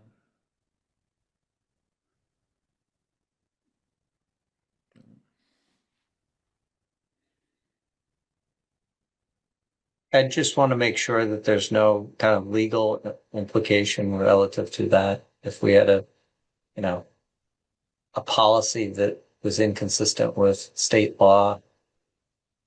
Sure. Yeah, that's true. So I can look into that to just make sure that there's no liability with adding that language. Aubrey, I can't remember, did you review these with Donna Brewer, Town Council? I have not yet with these updates yet. Okay. Mhm. Do they typically go through Donna? Is there like a pass done? So what I've been doing is anything that you do want to move forward with, I do vet them through everything goes through legal counsel and vetting. And then once I do have a new version of the personnel policy, I'll be asking legal counsel to vet in the entire document to make sure that everything is included. And if there's anything that's missing or anything that I can revisit with the board. So rather than us, so we're probably not voting to approve. We're probably just saying, raising any comments or questions so that you can finalize the language, quote unquote, then we would vote on it. Is that correct or? Yeah, that's actually correct. Is that you would let me know if there's anything that you want me to look further into or vet, and then I can get that more final language that I've vetted through Donna and legal counsel. Anybody else that helps. So does that mean, Aubrey, that tonight, you'd like us to say which ones we think need further discussion or further research by you, and then everything else could go to legal for? Correct. Yeah. So if something Okay. looks good and we can move forward with it, I can Okay. add that as to something for legal review. But if there's anything where we need to, have some more comp reviews, vetting for other concerns, we would dig into that further before having that reviewed. So other than, I haven't been specifically keeping track, but other than the parental leave and that one, have there been any others so far that we've said, let's hold off? No. Okay. I think everything else we've approved as we've gone along. This one was just kind of, there's just so much content across the board with requests. So it's just kind of taking a little more deliberation, I think, because there's a lot of different requests in here from staff. And I wanted to present them all, as I promised to staff. But Yeah. it does just need few more passes. Hiring requirements. This is more related to the physical requirements. It's pretty short right now, and it refers to police and fire, but I think that it needs to also make sure that we're advising of why, right, and explaining. And so it's police, fire, any facilities or custodial that requires heavy lifting, consistent heavy lifting, and DPW, making sure that DPW is included in this. And then anything that's required by OSHA or DOT regulations, which is mostly DPW. So basically just taking the short one, just expanding it a little bit more to explain, safety sensitive, physically demanding, those things, to explain it a little more. This also makes it so, if there was an administrative assistant for the DPW, they're not having to do a physical, right? So it's just that expansion, and obviously CDL licenses require more, which is already outlined in the personnel policies. And is Like this a drug fairly test. boilerplate language? Like what we're covering here? Is there anything that's specific Yeah. to Carlisle? No, I think just the standard public safety and facilities and DPW.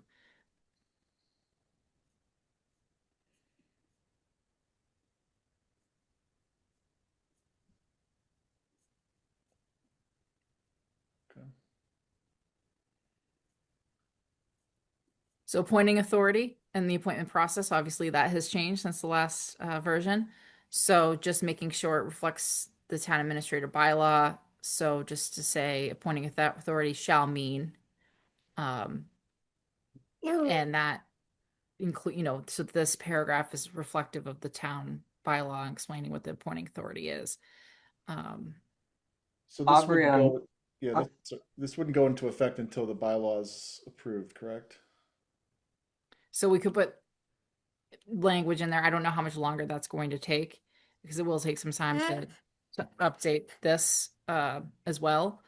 But I think that we if this does look like it's going to be published before the bylaws finally approved, we could put some sort of language, contingent on the town administrator bylaw approval, or that it's so, yeah. Aubrey, for section 5 there, I just want to make sure that is consistent with the TA bylaw, because I thought that part of the TA bylaw was that the TA will have the authority to appoint without necessarily our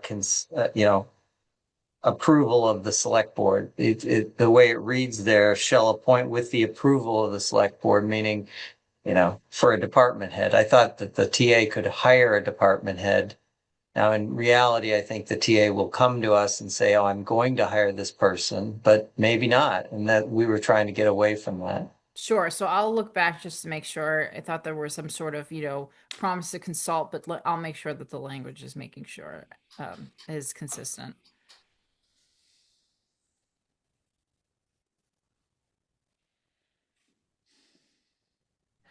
No.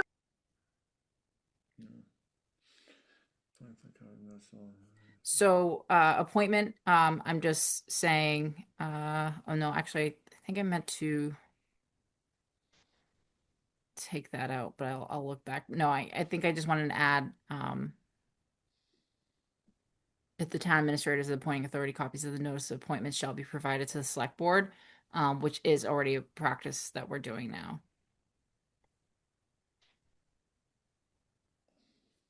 Employment application it's vague.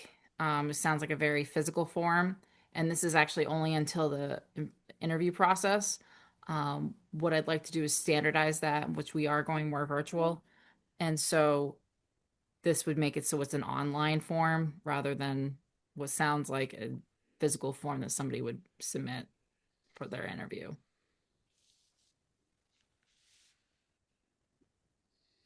Workplace standards and benefits administration. So I noted that we should discuss this at the board meeting.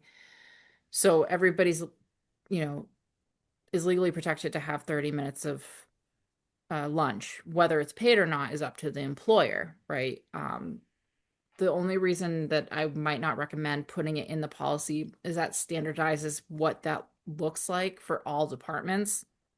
And the departments vary on how they manage the time of lunch and what that, and so I don't, and I think that Brian might also agree as well, that would make it difficult because you feel like you'd be spending a lot of time micromanaging, I guess I would say, how departments are managing their own, how department heads are managing their departments. So I'm open to any thoughts about that.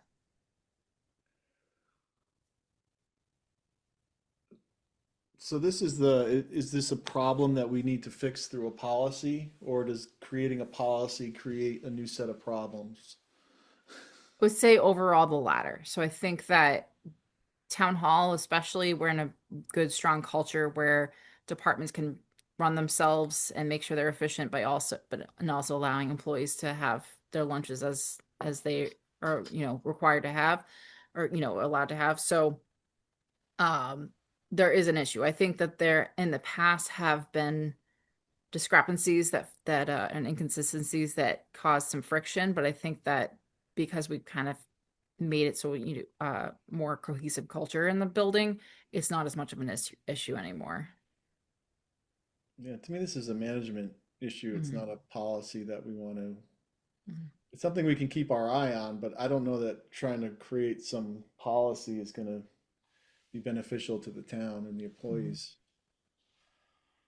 I would agree, Scott, that this is a management issue. the problem with small town departments is if someone does take a full 30-minute lunch, which is allowed if they request it, then that department essentially closes. So we have tried to come up with creative ways to allow people to rest and reset, but also stay open.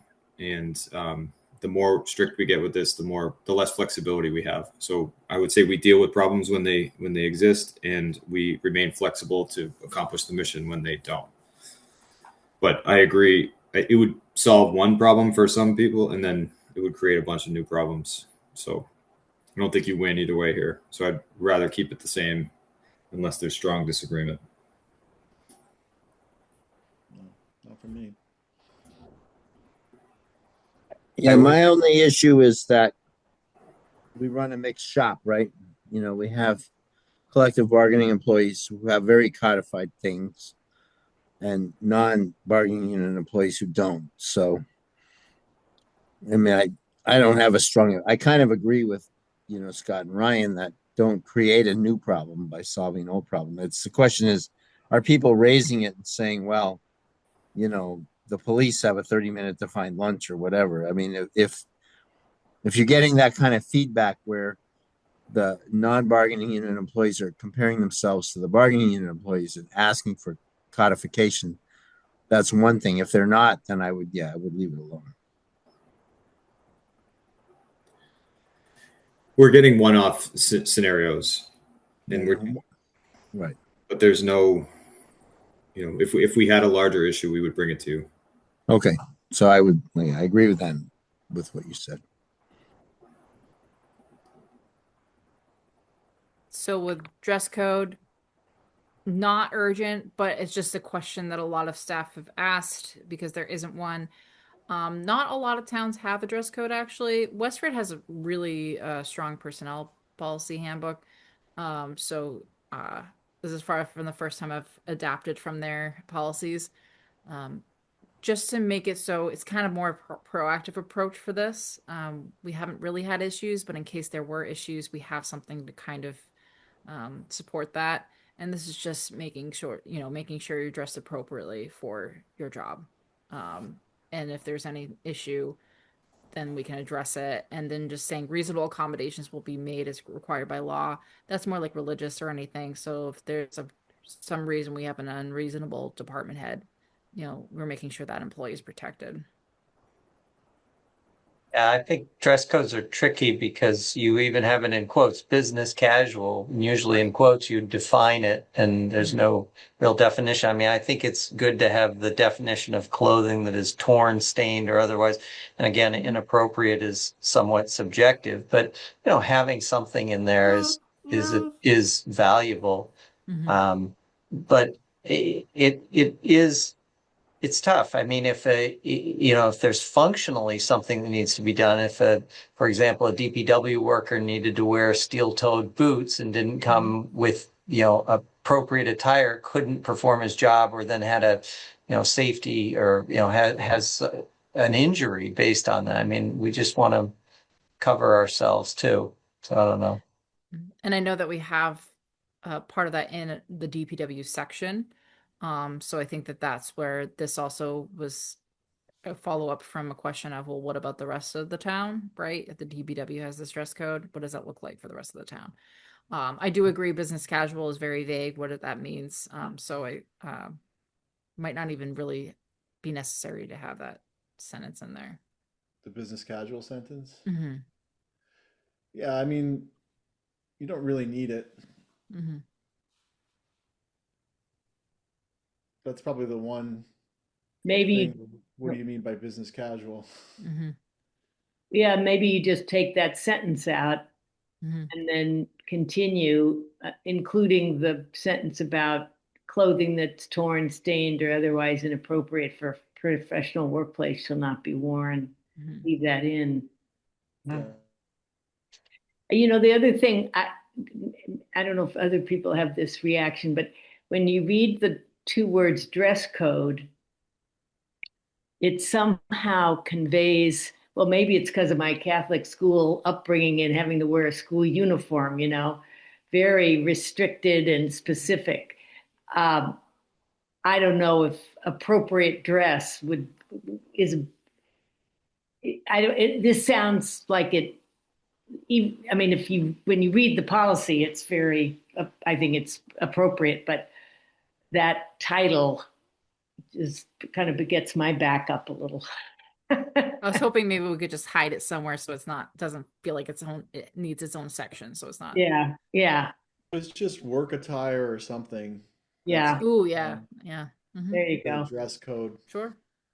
Sure. Dress code. Sounds ominous.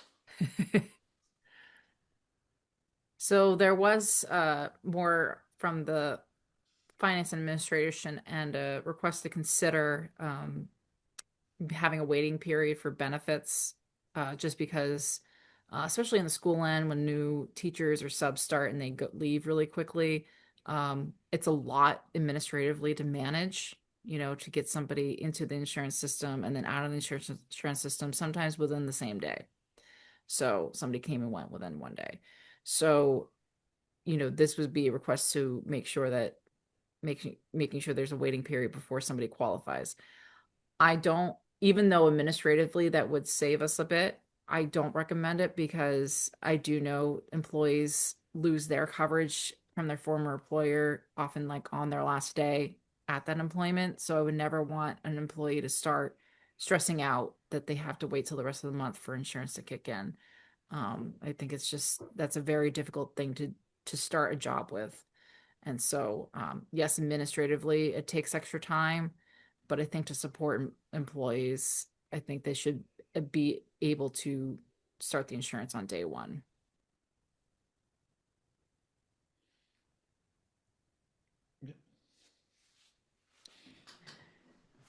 And then this is just revisiting. I know that we had approved updating the overtime calculation. We had some really great conversations with that team. They were really they were very open and honest about, how this would affect them. And so I know I connected with all of you during your meetings about retracting this amendment and keeping the overtime to be calculated as it has been for the DPW. Financially, it doesn't have a heavy impact. I think the biggest thing is just a management concern and just making sure that if anybody's abusing sick time, that's getting addressed. And Jim Hall has been phenomenal and being a partner in that and working on that, and making sure that he has a solid team. So I do recommend not adding this change in the calculation and keeping it as it was and has been in the personnel policies. And Ryan, I assume you're on board with that. I am. We talked about this a lot. Yeah. We met with the department, and we think it makes sense. We also talked about how to control what this was trying to think about in the future, which is any abuses or things that would negatively impact the town, and we feel like we have a good plan to control it. Okay. All right. So high level. I mean, I didn't hear too many, and people can raise them now. Any kind of disagreements about the overall changes or lack of changes? I think these things, we had some feedback.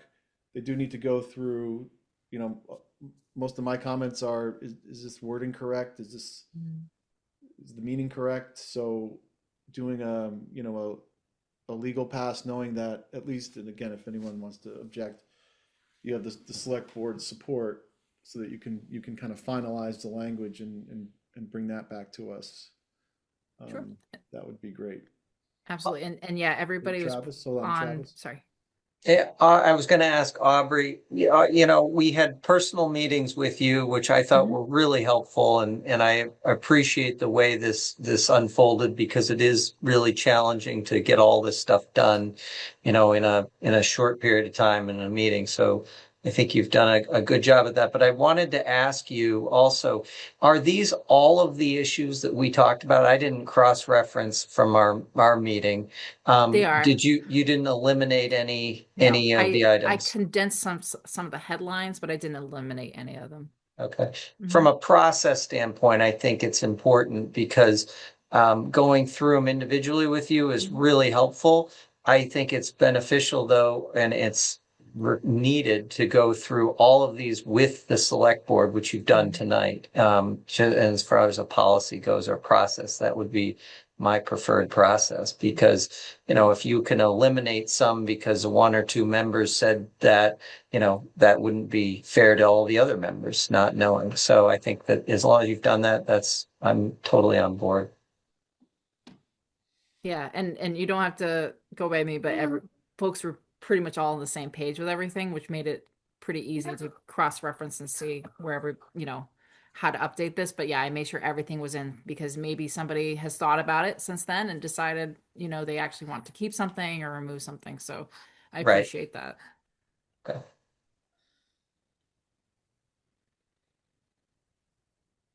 Okay.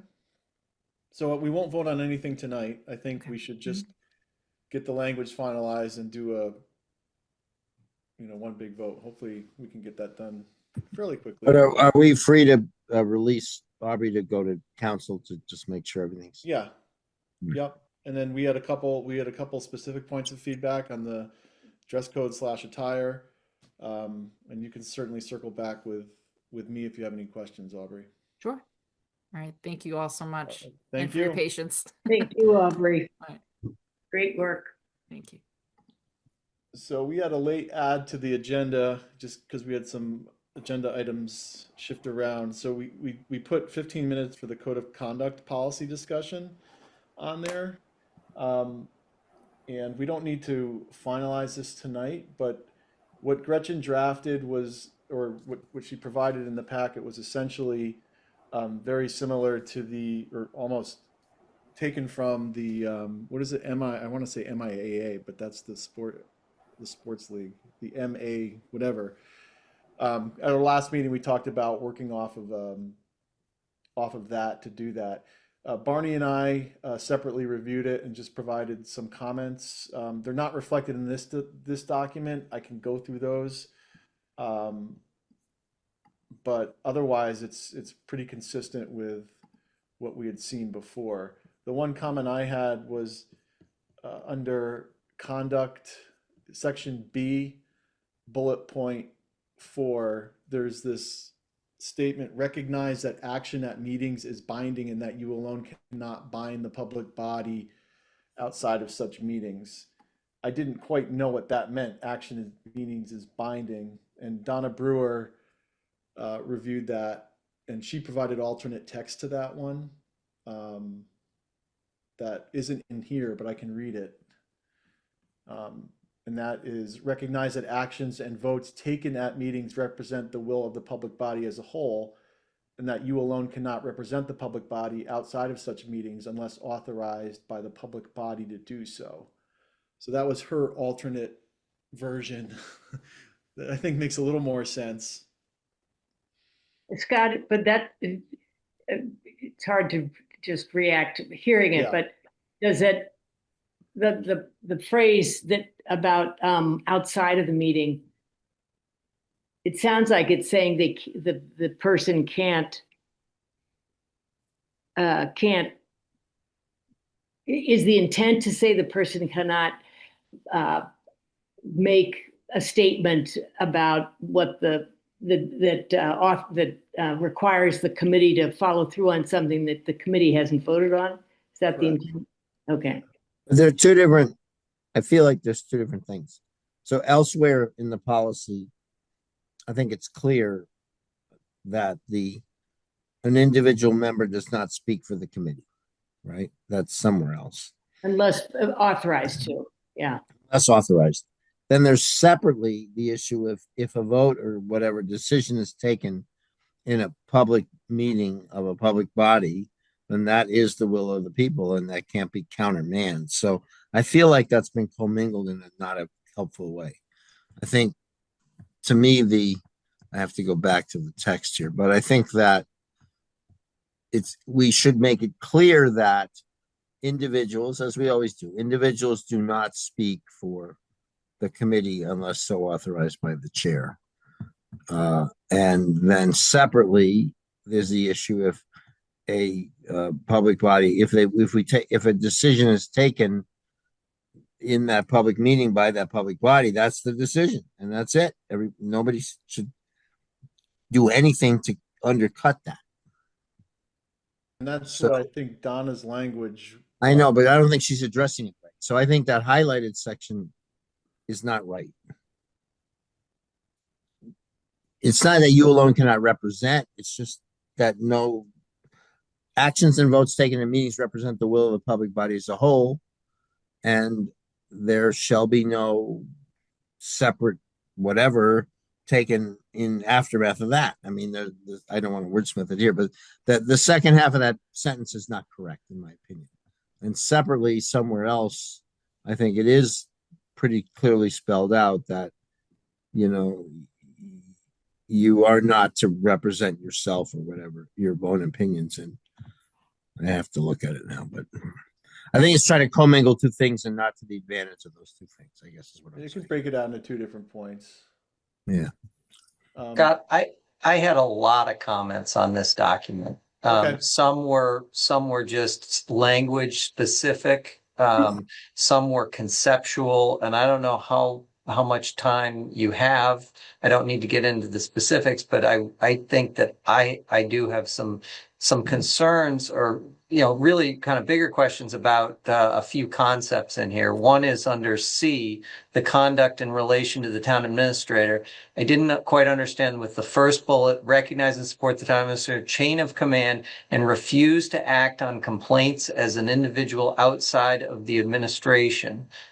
I mean, we're giving up our ability to act on complaints. If we receive a lot of complaints, we can't, do that, I guess, outside of the chain. But I just think we need to really work through that.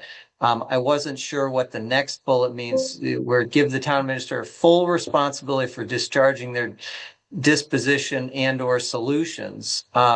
That seems so broad. I mean, I don't know. I think as you read through these and that whole section, I want to better understand it to having guidance, about the direction of the TA, and ultimately, I don't know. I think those are concepts.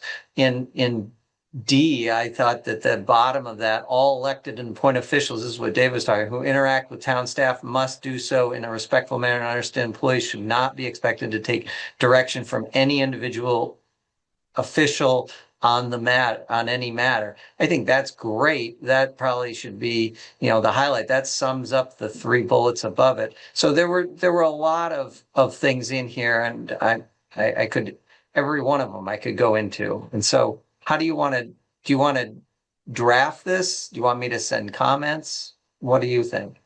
Well, we're going to need to review and deliberate them. And so, yeah, I think you should, you can send your comments. Gretchen's been kind of quarterbacking this, so you could probably send your comments to Gretchen. I'm not sure what the process is as us as a committee to review, digest, and go through this. This is likely going to take a significant amount of time, so it might just end up being something we do closer to town meeting or after town meeting. Okay. Well, I mean, again, to give examples, like in D, conduct in relation to town staff, there's a bullet that says refrain from giving instructions to or requesting assistance from town staff, but rather channel all such activities through the town administrator. Well, if this is going to be, my understanding is this code of conduct has to be signed off by every member of every board, committee, everyone. So it's not just the select board. So that's saying everything has to go through the town administrator, which may not be what, a planning board says, well, we're going to run it through the planning director and not the town administrator. So I'm using that as an example of saying we need to really kind of deeply vet this just so that it applies appropriately to everyone. Did this come largely out of the MIAA or whatever the acronym Yeah, is? it's basically what it was. Yeah. All right. So we looked at those examples last time, right? And we said, well, that looks pretty good. Like, why mess with that? but maybe we do need to mess with that. Yeah. So I feel like the way Aubrey conducted the personnel policy process was pretty good, right?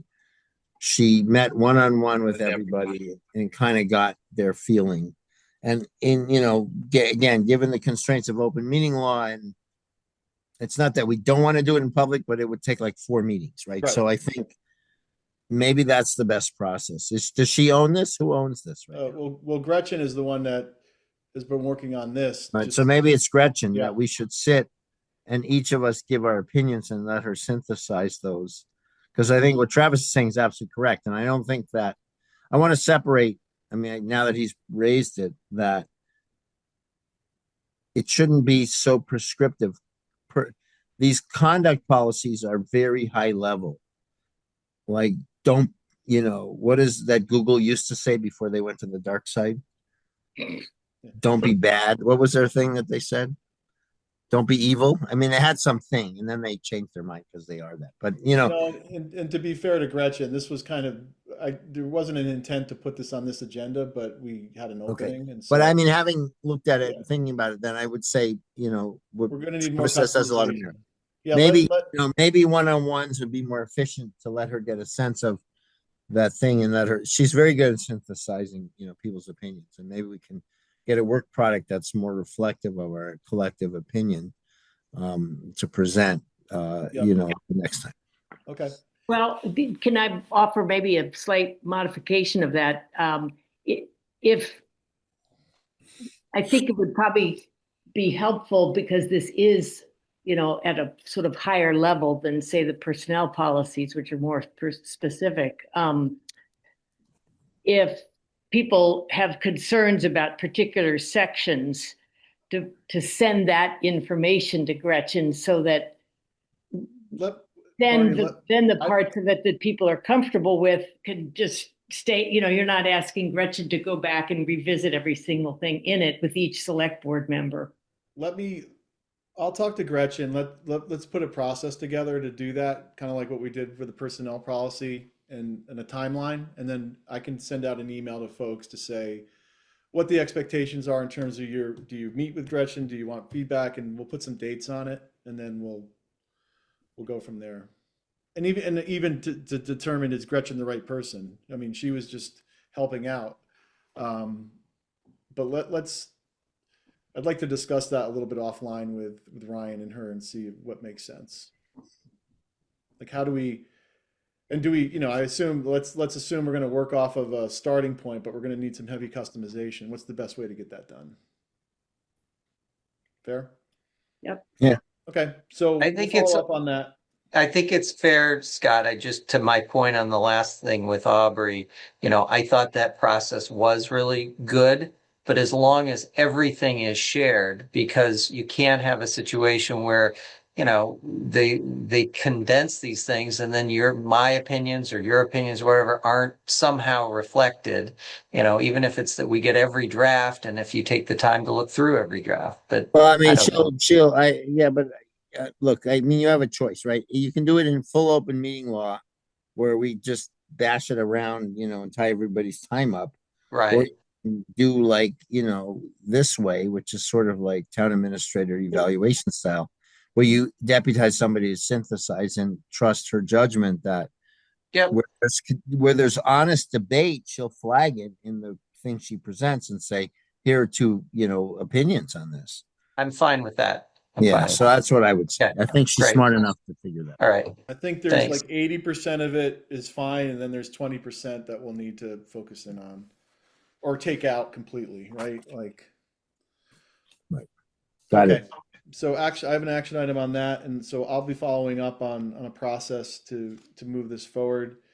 But with that, I know Gordon's been on the line since the beginning. He joined from the beginning. So let's move on to this is the first of our kind of town meeting debriefs here. So we're going to hear from Gordon on the cemetery committee update and town meeting articles. Good evening, Gordon. And do you need co-hosting responsibilities to share, or is Ryan, you going to run the slides? I think I can share from here. Okay. Let me know if this works.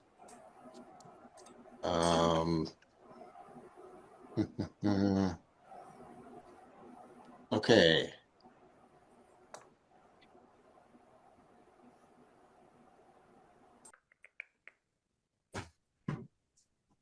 Can you see that? No. No. Darn.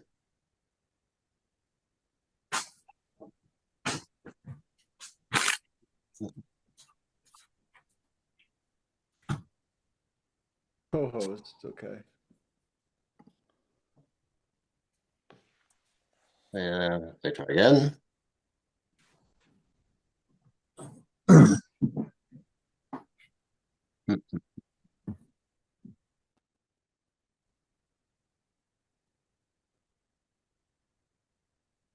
So, and I'm not very Zoom literate right now. So how do I share from the green arrow? You press the green arrow. Yeah. Oh, now I get the sharing is not enabled. You should get a menu of items that you can share. One of which it may show a screen or a document list. All right. Yeah. Well, Okay, hold on. I'm the co-host now. So yeah, so you hit that. There should be a screens tab on the top when you press the green dot. There you go. cool. You good? I am. All right. Okay, great. Thank you very much. Sorry it took a little No bit to get worries. going here. So, I'm on with the rest of the cemetery committee, Susan Richardson and Maeve Lobo. We are the entire team. So as such, we are a quorum, and I must say, as the chair, I'm calling this meeting to order at 9:03. So we have two things we want to bring to your attention tonight: fee adjustments and the site expansion evaluation. The fee adjustments, just as a headline, um, in the past, it's been sort of irregular and incremental increases, and we're not going to deviate a lot from that. We're really going to go with CPI. But since it's been about 5 years, it will look like there's an increase. And we want to talk about the perpetual care fund, which we think needs some sort of special attention. And the second topic will be the cemetery expansion site evaluation, because at some point, Green Cemetery is going to run out of space, and we gauge it to be about 6.5 years, and we need to determine if we're going to look for additional space or not. So let's go right on to the first one. You've seen this kind of slide before. Luke Ascolillo, if I'm pronouncing his name correctly, in 2021 did the same presentation kind of thing. You look at these towns adjoining us, or our peer towns. We are the lowest in terms of what we charge for the services. What I did on this chart was put together all the burials, both full burial, urn burial, deed, perpetual care, because it gives a better rounded picture of all the costs that are in. You're going to use 3 out of the 4 of them anyway. So this tells you that little air, by the way, is way up there. And as always, we're down below. This is put together from this set of towns, which I'm calling the primary comparison list. And the only reason I'm telling you that is because there's a different list coming up. So here we go to the next one. The reason we feel perpetual care fund is different is that, we're all learning here too. I mean, this is our second year as a committee, and everything's a learning experience, but it's vastly underfunded. And you know the situation where some of the funds were used. I went back through the annual reports, and it didn't segregate, I don't think, the principal and interest. So the entire perpetual care fund was used to buy some equipment. Now we're paying it back, or the intent is to pay it back, but the perpetual care fund is split into principal and interest. There's very little interest that's going to be left over. So we're sort of starting from scratch, which is water under the bridge. But where we need to be is a perpetual care fund. The interest to spend should cover both current and future needs. We see it as the use of cemetery-specific equipment. We think it's fair if percent of the equipment that's used in the cemetery, but not used elsewhere, is also available to use. In other words, if there's $100,000 piece of equipment that needs to be purchased, and it's a big mower or whatever, and 10% of the time they use it in the cemetery, then that 10% from perpetual care fund should be applicable for that that purchase. There are also a lot of repairs to structures that we would anticipate. Wilson Chapel especially, there's a bird colony in the roof at this point, and the columns really need work. There are gates and other structures that need to be worked on. So future costs, not just next year, need to be considered too. So we're putting together a capital plan that will look out 5 years, and it's in the appendix if you want to see it. But we're getting there. We understand this need, but the perpetual care fund is the engine that runs the cemetery, and the fuel is the fund itself. And we would like dearly to be part of the expenditure decision making as we go forward with the perpetual care fund. Should I pause there? Or should I roar ahead? I'd keep rolling. Okay. So here's where we make our recommendation. So what I did on the columns, vertical columns, that primary comparison list is the same one you saw on the prior screen. The second one is a little bit different. It just changes up some of the towns. So you're going to see, instead of, let's see, Lunenburg, we swapped out Harvard, and we have Bolton and Weston. So we just did a different mix to give some kind of a different viewpoint. On the left-hand side in white, you see the comparison list. On the right, you see Green Cemetery today and then proposed. So what we're saying going horizontally is a full interment, a full burial, the median fee of our neighbor cemeteries is $825. Our current fee is $500. I'll point out that we did a comparison of median household incomes of these towns. Carlisle's at the top, so it's not a money problem. It's a historical problem in a sense. Gordon, At this point, what are your data sources here for both the income and, I mean, did you just call these towns individually and get these data points? it's on their websites. Ah. Almost all towns publish their fees. And then, but income is also? Oh, that Google can give me that. Okay, great, thank you. Sure. In the full report, you can look in the appendix. You can see all that data. We didn't want to go to the median, although it's sort of where we belong. You know, there's a lot of pressures on people's budgets these days, and also there's historically, you know, we are at where we are. But we felt that going from 500 to 650 was reasonable in that it is from the original 2021 numbers to 2026, adding on an estimated 3% for 26, since we don't know it yet, but that's where it is currently. We come to near 600 and something. The 50 rounds it off. The reason interment is harder than cremations is it's 6 feet down. You've got a vault. Some cemeteries have a vault fee, as a matter of fact.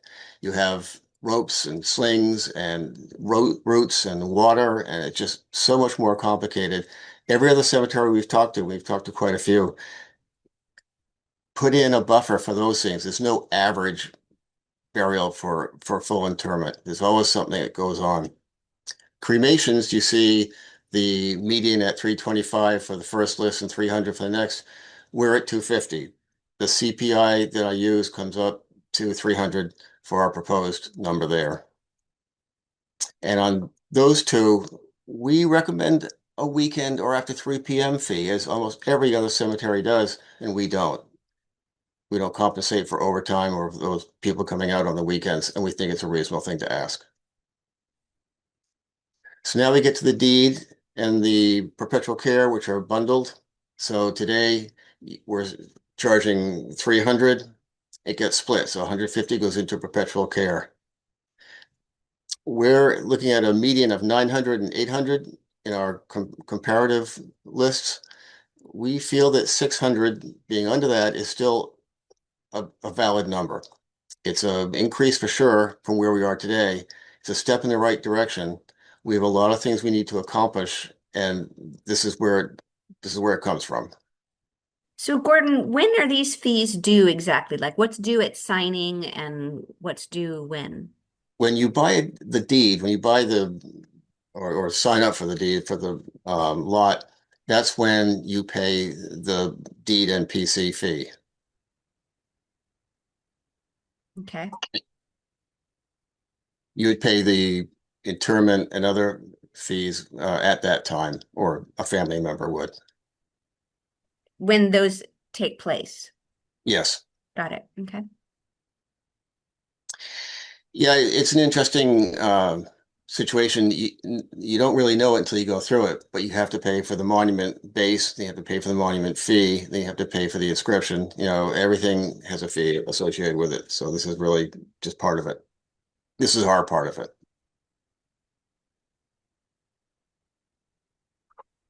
Okay. We done with that one? Want to ask more on the fees? No, keep going, Gordon. And I just would point out that, the goal tonight is for you to present this information as a select board. Like, we won't be taking a position, but this is more educational, chance for us to ask questions and get more Sure. information. Okay. So next topic, cemetery expansion. So we did some math. We know the number of graves remaining. We got the number of graves sold annually for the past 5 years and averaged it. It's 54, which is high, which comes to 6.57 years remaining in Green Cemetery. It's not an exact number. It's not like you're looking at one, this one to that one in and out. The lots are, since they were put together, arranged in sizes of six, even six or four or whatever. Not everyone's buying all that. Sometimes they want two, and all we have left is a three kind of or six kind of thing. We've done some utilization that's very creative, and that's something we can send to you on how we did that.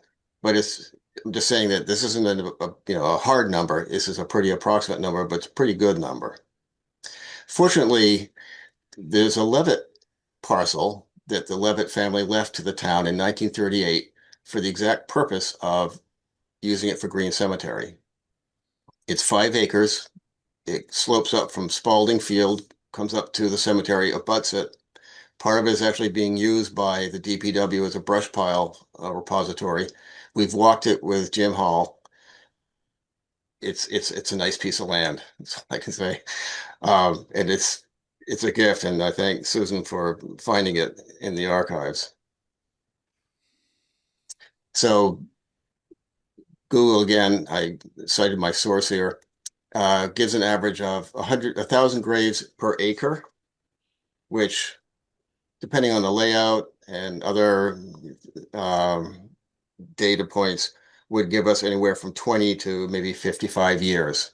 And that is a wide range, because I went from the lowest year we sold graves to the last 5, which were high, actually. But 20 to 55 years is a pretty good slice of time. That's 1 acre.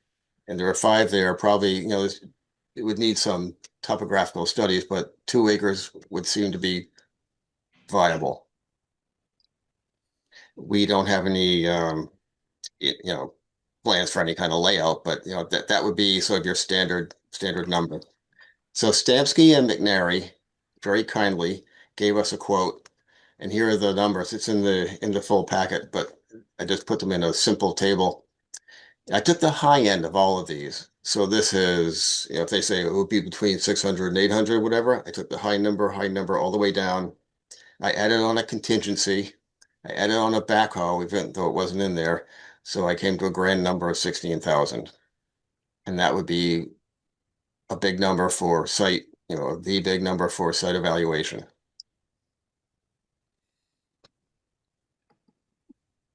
That's that. And Gordon, this would be one of the warrant articles would be requesting funding for this study, correct? That's correct. And Gordon's presenting information for 2 articles. The fee increase also needs to be approved by town meeting. So it's the fee increase is 1 article, and this study would be a second article. And Yes. from your standpoint, Gordon, you were presenting the fee information and now this information. Is this final information, or are there still numbers to be refined? I would consider this final. Okay. Yeah. Good, you're early. I appreciate that. I like that. I like that. Yeah, So, yeah. it's really it's a sensitive topic for a lot of people. We know that, and we try to take it all into account. But the good news is we have answers, and the good news is we have a little bit of planning and can see the future a little bit. And yeah, I think we in the year we've been really tackling this. We understand a whole lot more about the whole life, if you will, of Green Cemetery, and I think this is good news. Agreed. But Maybe you're gonna get into this, but you spend the money on the study. What's the actual rough idea of what the expansion would cost? Because I know from earlier in the project, it's a pretty large number. I don't know. Okay. Yeah, I wouldn't even hazard a guess. Just large. so why, I guess, given the huge disparity in our fee structure and comparable towns and the also very sizable income gap, we're like upside down, right? The most income and Yeah. the cheapest fee. And you Yes. said it'd be controversial, but I'm not clear why we don't get to market, and just build up revenue for all the other stuff that's going to come. I Well, just as a, rule of thumb, if you simply took the 16K, and I realize that's the beginning, and said we got to pay for that inside 1 year, and you divide that by the 50 or so plots you're going to get in the year, that's $300. And by the way, $300 is almost exactly how much we're undercharging compared with median. Like, why don't we just go to $300? Like, go to $800 or whatever the thing is. What's the reason why we wouldn't do that? well, that's a good question. My feeling on that was we want it to pass.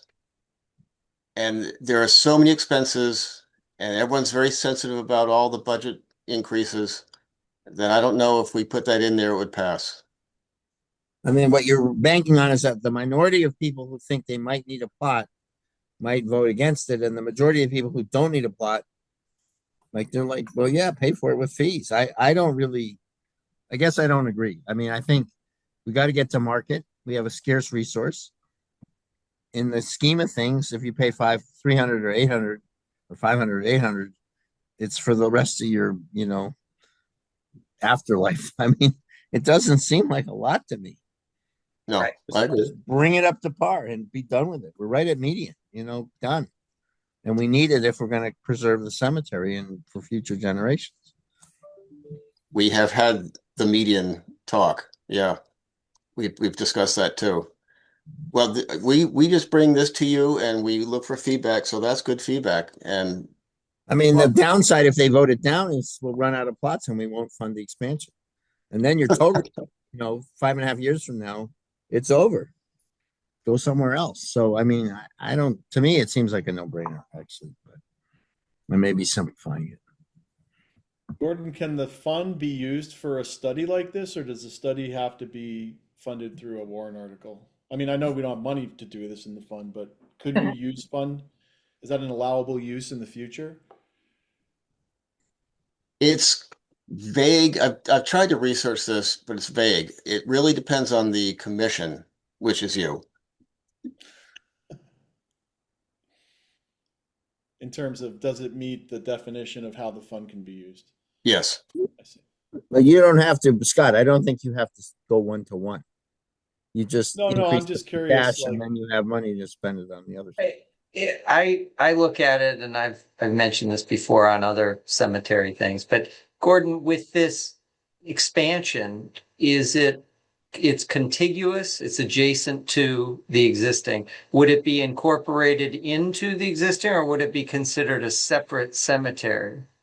It, we envision it being incorporated into Green. It is really part of, as you come up Church Street and take a right into the cemetery, on the left, you say, oh, that's Green Cemetery. On the right, that's the Levitt land. So it's right there. Isn't I think isn't there some sort of like wash or I don't know. I don't know what the body of water is, but there's always a standing body of water behind a chain link fence over there. There is the Trails Committee has a boardwalk down there, and that's part of the lowlands, but it does rise up. Okay. Yeah. I mean, I'm with David. I think this is all very reasonable. It looks like you've done your homework. I don't think it's going to be controversial, but you never know. You mean as is, but I would ask, I'll take David's viewpoint. Should we just go with the median? Well, you're also not going to, a fee change requires a town vote, right? You're not going to be Y- coming back to town every year, or every other year. So the price should work for the next few years anyway. So I would be looking to the future as well.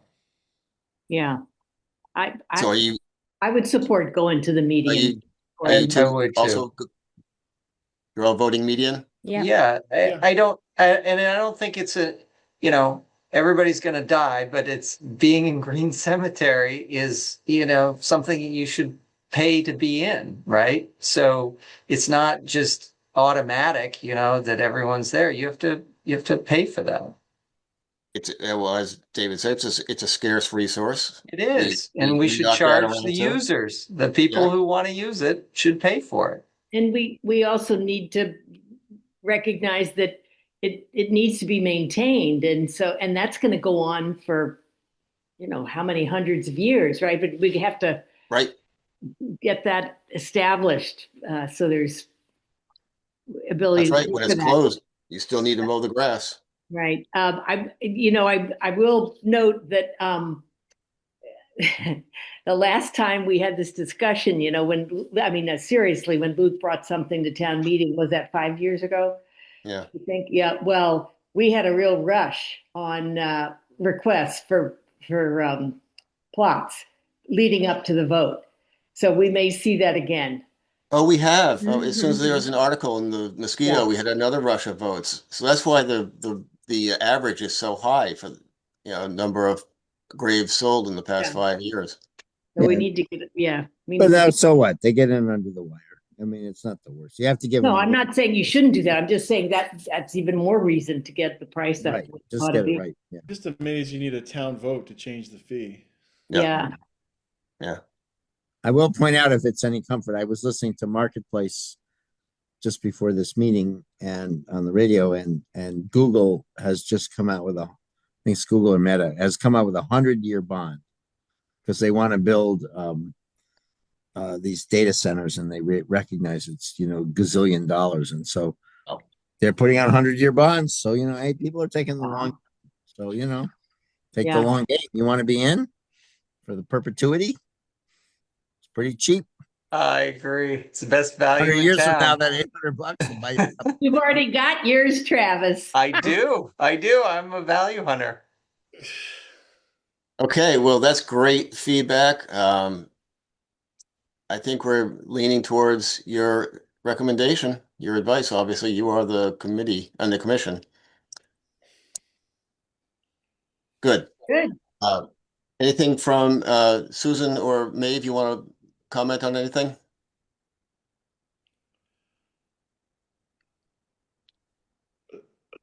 Gordon, one thing I would encourage, if there's, again, you're paying for a study, it's good to know what might be on the other side of that study. And so having some idea of, even if it's a broad range of what an expansion would cost. I mean, we have a lot of capital projects Yeah. on the docket in town, and I think you don't want to, if people are going to spend 16,000 of taxpayer money on this, you want to know, is this something that's going to even be achievable, or something that is practical? So if you can provide some information or context on what that might look like, I think that would be helpful for this board and for the residents. Ryan, Will do. Ryan, can any of our house doctors provide any estimates for us? Yeah, that's a pretty good idea. I can ask them. Who? I would You go. say house doctors? Yeah, I would go with niche. So house doctor is a mass general law term for procured engineering firms. It's under house. Okay, great. Contract. I'll put you in touch with them, Gordon, tomorrow. Okay. And if Thank you. this is down the line, but is there, I'm going to assume no, but like, can CPC funds be used for this or a future expansion, or is that just not at all in the equation? No, they can't be. But Gordon, I was reading your full report, and if there's, if the what do you call the chapel there, that Wilson. was we have used CPA money for that in the past because it's a sort of a historic structure. But expansion of the cemetery wouldn't qualify. But if there are in the way we did with the central burying ground right up here by the Rotary, Yes. if there are, I don't know what the right term is, if there's sort of historic markers, that needed to be restored or, straightened up or, the same kind of work that was done in the central burying ground. That is if it could be considered historic, that's something that we could use CPA money for. Excellent. Yes, we admired the work that they did in the central burial ground. We thought it was very good, and we're looking forward to talking with Chrissy about that. So you Yeah. also said Wilson would be eligible, you think? Yeah, depending on what you're doing there. But yes, I'm pretty sure we use CPA funds for some kind of restoration work. It was before I was on the committee, but I'm pretty sure we've done that in the past. I could double check. Excellent. Thank you. Scott, your questioning is the intention, maybe Scott and Gordon both, is the intention that if we propose the 16K at this Springtown meeting, that we have some ROM estimate of the subsequent cost if the study, well, let me ask you, will the study then come up with an engineering estimate for the project cost? And is that something we want to handicap to get the 16K? It's a two-part question, I guess. My understanding is the proposal would give you a cost, but I guess my question is this a $1 million to $5 million project? Is it $100,000 to $500,000? You know what I mean? Like, what's the magnitude of this? So if it was the bottom line was like $5 million, you'd say, well, geez, do we, is this even on the on the docket of things we'd support given our other priorities, right? Like that's kind of what I'm getting at. I think that's excellent advice to get some kind of ballpark. We've tried to actually talk to a couple of cemeteries that have done expansions, Billerica and Westford, and I couldn't get any good data. Westford actually just owned the land that they expanded onto, so it was already flat and everything else, so that didn't work out very well. Billerica didn't give me any good information. Do we have to acquire the land or we own the land? We just have to. We own this land. Okay, so we don't have that. Right. But it's probably, seven figures, and it's. You think? I heard a number like way in the past of like what it might cost, and it's a lot. Like to do what though? So the main work is clearing the site, and then you have to sort of pre-dig the soil and make sure that there isn't any ledge or anything that goes in when you're doing excavation. So isn't that what the GPR is for? So that finds it, but then you have to clear out boulders and other significant. You just don't use that part, right? Why do you have to do that? Well, you can't sell it then if you can't bury someone there. If it's a big pile Oh, of yeah. ledge. No, you don't sell it. You just don't sell that plot. Like, don't sell that where there's a boulder. That's why you have GPR. You deal with the plots you have. I mean, I think we might be over engineering that. Maybe they are too. I think the point is to get more land to have more expansion. It doesn't mean you have to use every inch. Or you're right, David. You could go in phases. Yeah. Maybe Highland could be could be like, what do they call those things with the vaults where Oh, columbarium. whatever, yeah. There's Yeah. a clever. Oh. Kill two birds with one stone, so to Oh, speak. jeez. Mary Lynn, please do not publish that. Oh, I know. That's a Not the worst idea I've heard for Highland, no, I'll say no. There you that. go. We'll preserve a historic structure and use it as. It's great. But seriously, though, I think getting back to the point, is the intention of the article, not the intention, but is it important in the pitching of the article to give a ROM of the subsequent cost of the result, like we do with these other building projects? Who are you I mean, asking? Well, maybe the select board, because that's Yeah, kind of okay. thematic. It's I a think it's thematic. in keeping with what we've talked about all along is that we don't just kind of do one thing. We're talking about a plan going forward and educating the public on why this plan makes sense. And so having a longer term plan with costs associated and, working towards it makes sense. So maybe it's the house doc, because we have a chicken and egg issue, right? You can't get that answer without the 16K. So maybe it's a Ryan question now. Do you think the house doctor could give us a ROM idea of what that looks like so we can contextualize the 16K? I do. I think we can get you a very rough number, an order of magnitude. Right. And I would say, from what I heard just now, it's not to remove every boulder study. It's like, make a usable space out of that land for further burial expansion. Keep it pretty generic.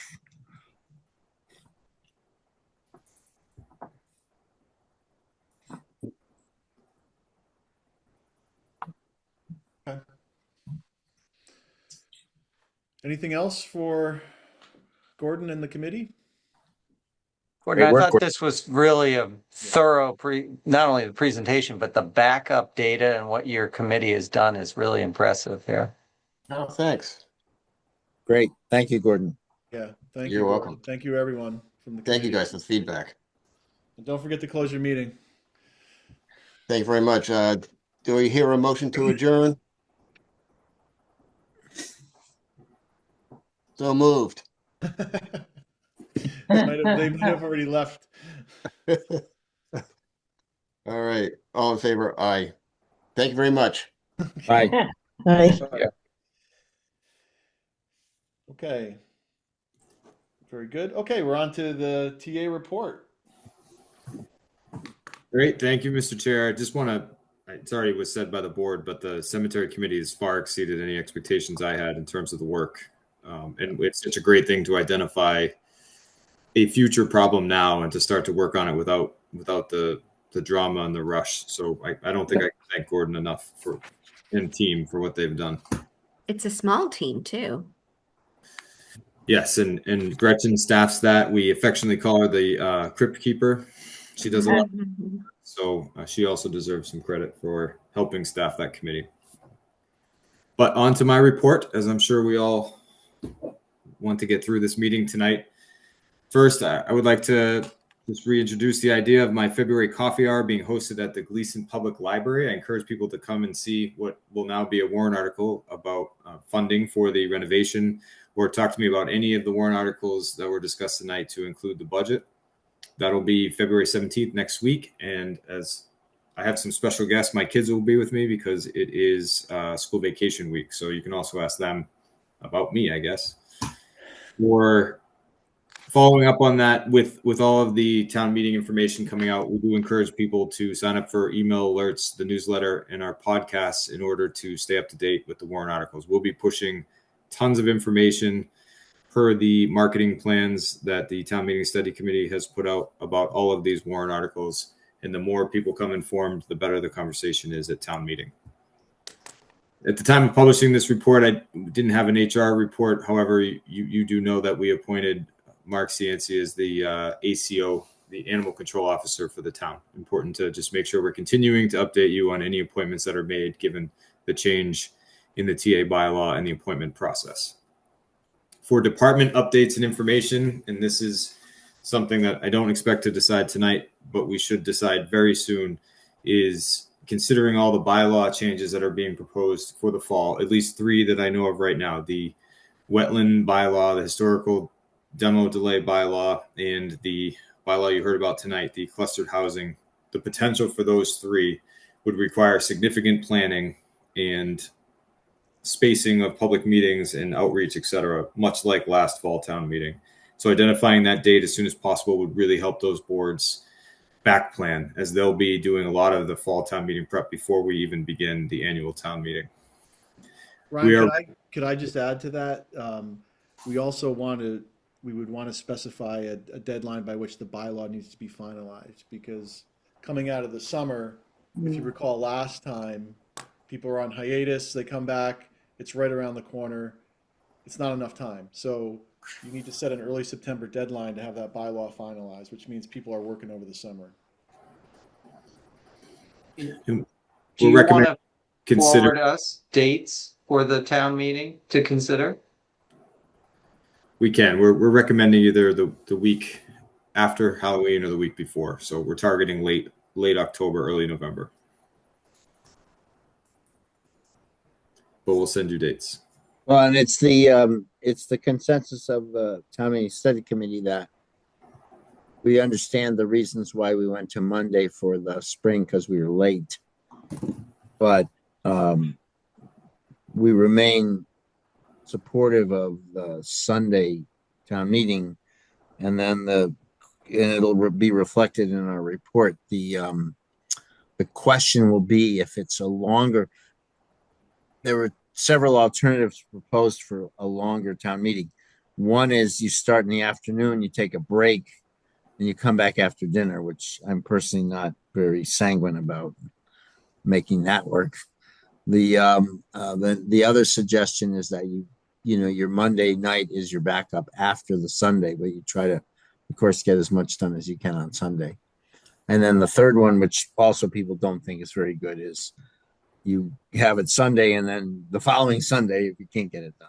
So just to put that in everybody's mind. I mean, if we're contemplating it's longer than one session, then we have to think about that as well.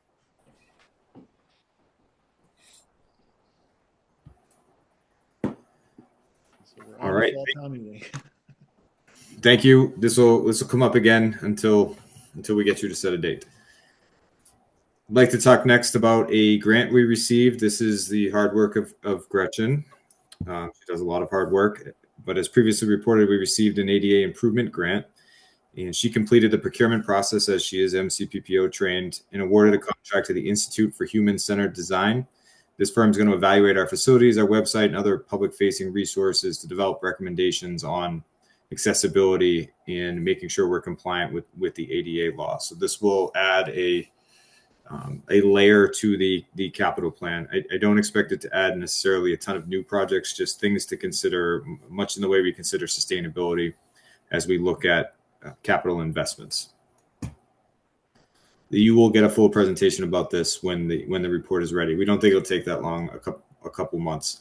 The main focus really is the website. As we've told you before, that is where we are the least compliant with the ADA, and it is the most likely to be a liability for us when the law changes next year. So we're trying to get ahead on the website for sure.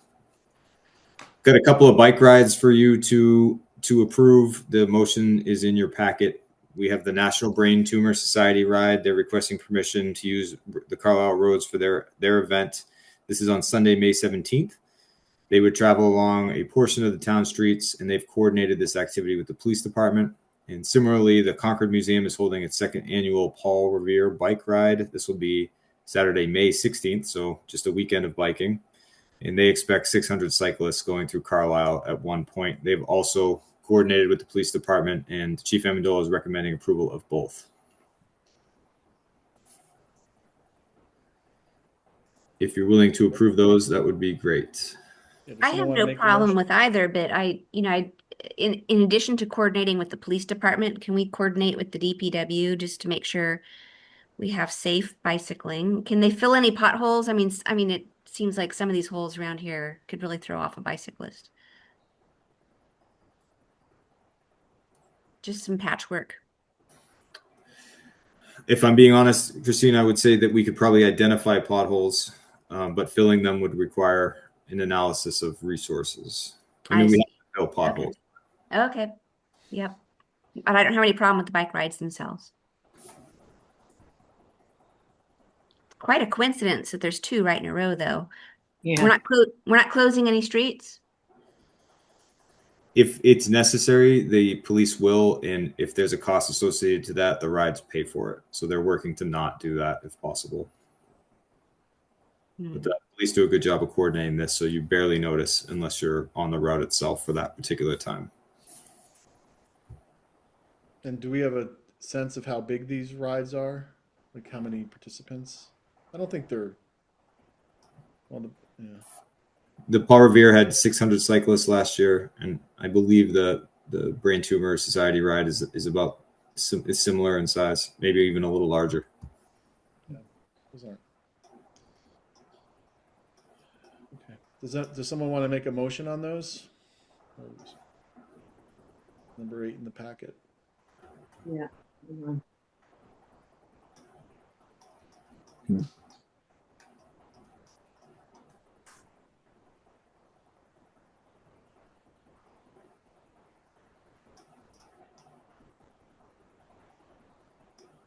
Finding it. Yeah.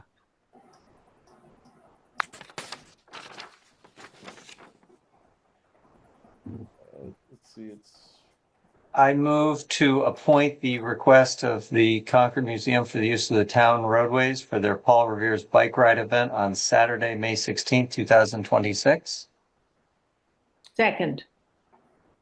Discussion or deliberation. We've had the comment regarding the condition of the roads. And I would just say we want to minimize any inconvenience to residents on all of these. Okay.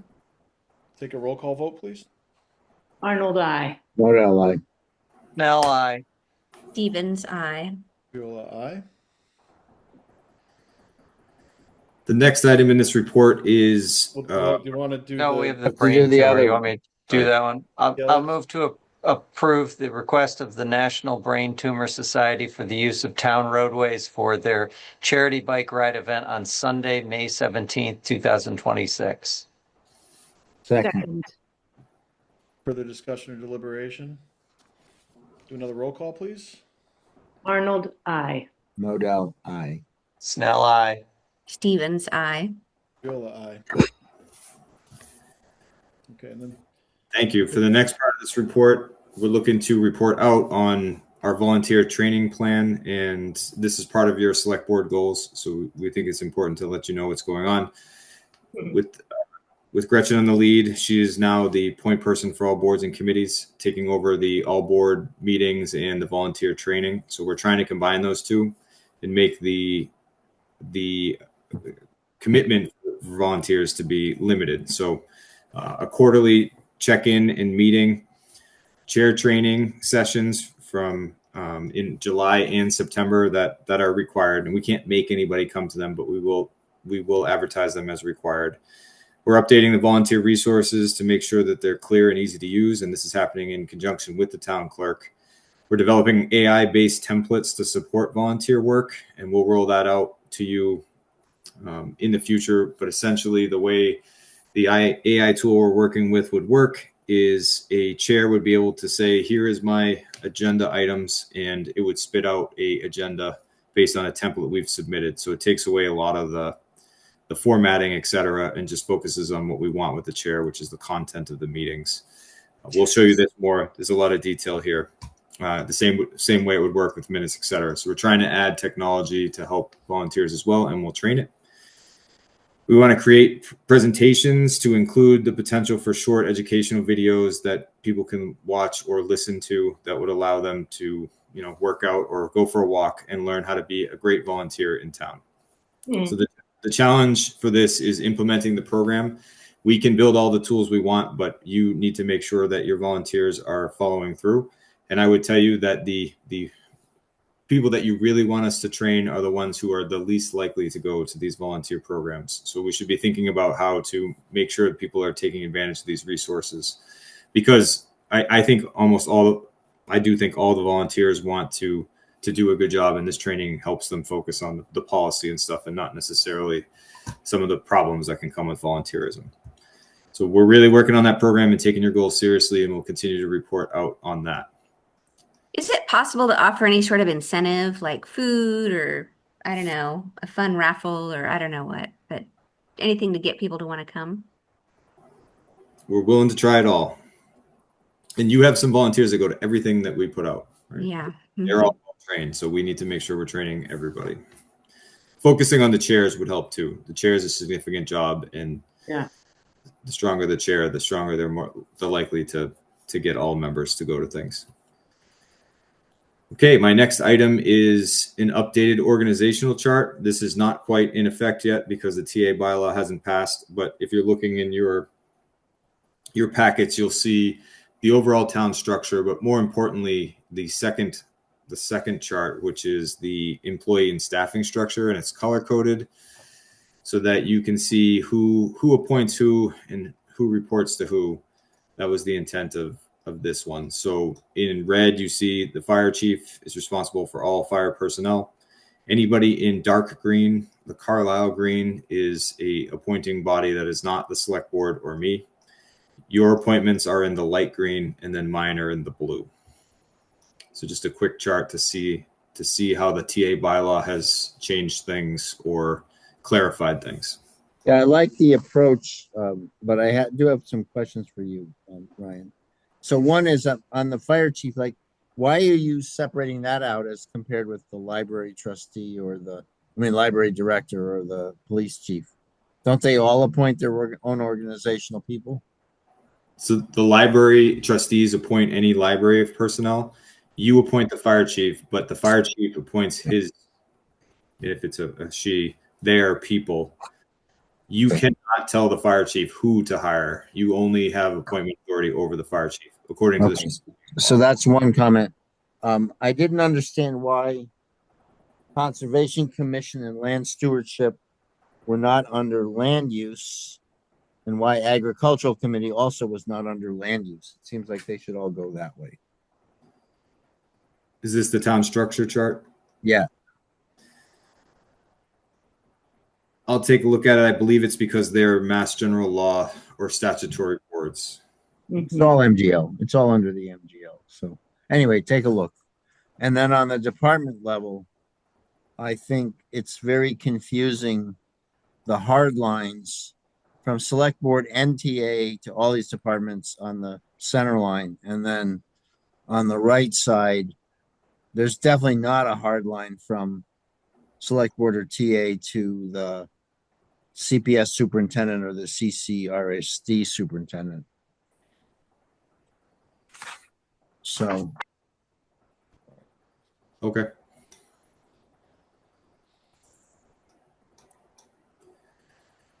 Yeah, I think the intent was to show the school as departments, but they are certainly their own entities, which is why we put them off there to the right.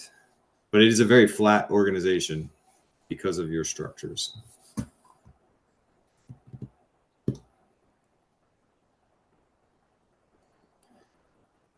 Okay. Assuming there's no more questions, I'll continue on. I thought that was excellent. I appreciate you doing all that.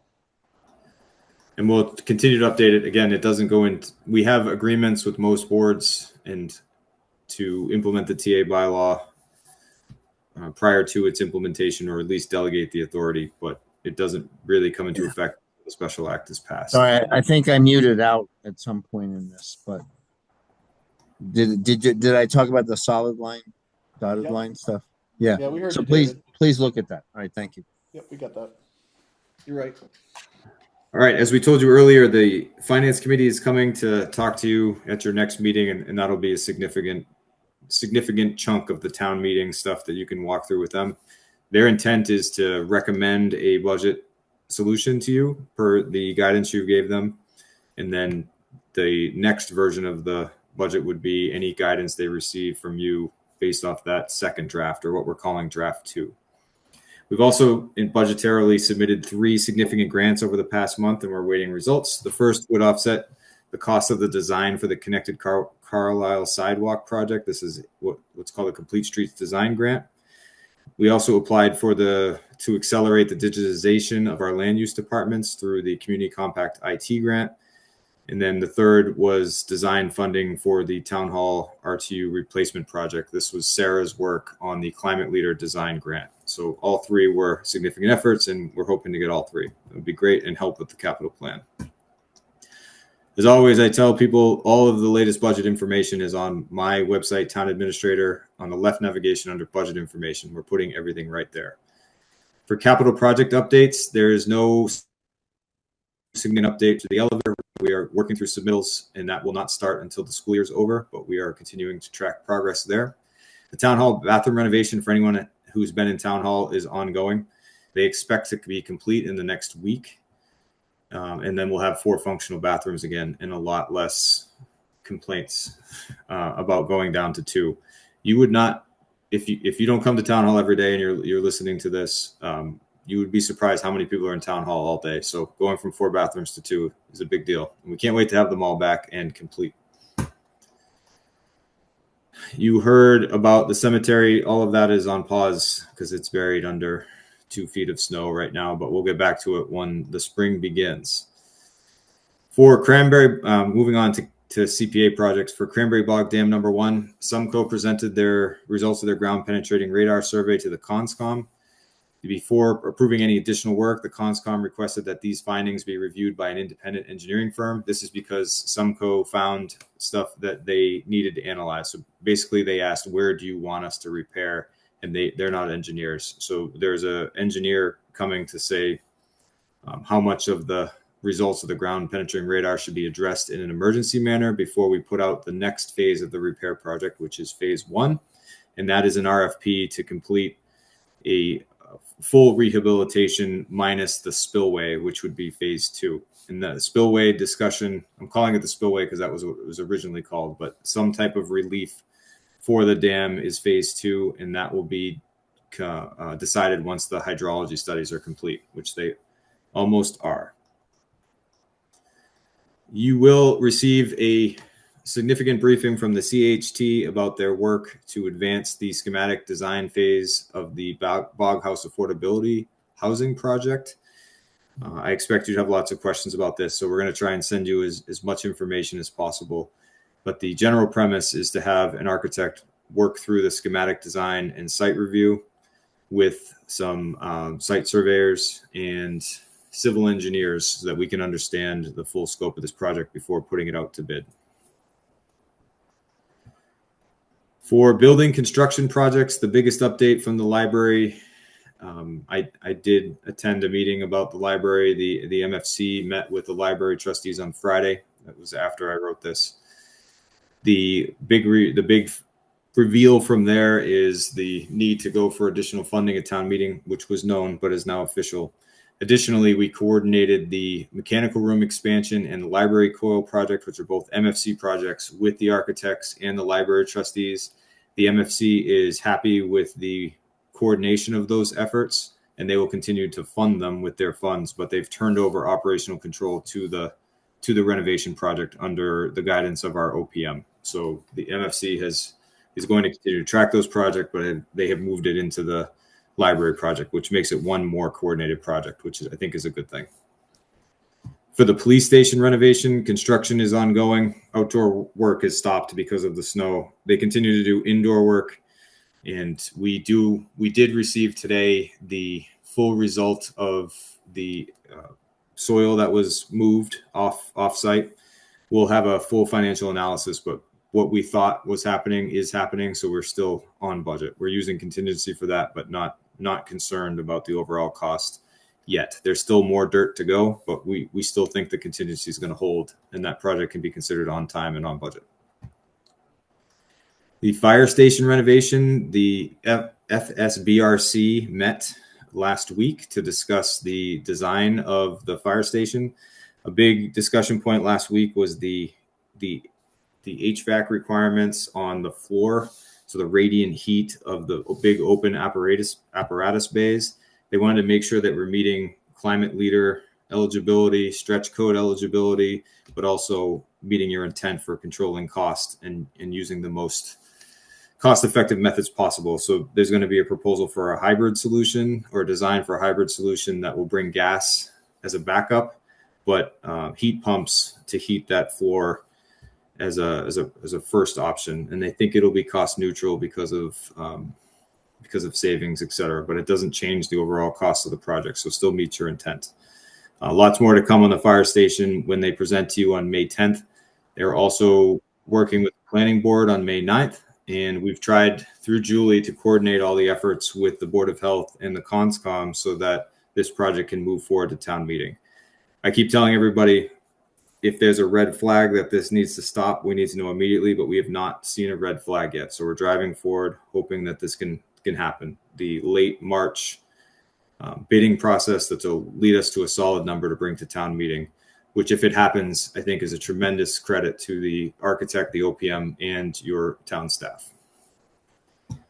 Then DPW, we meet tomorrow for the DPW RBC meets tomorrow for their first meeting to talk about soliciting a project designer. So lots going on, lots of little committees meeting and doing big things. Some upcoming discussion topics. You'll continue to work through your personnel policies. Senator Barrett's coming on March 24th to do a similar Q&A as Representative Cataldo. Budget and town meeting stuff, as we talked about all night.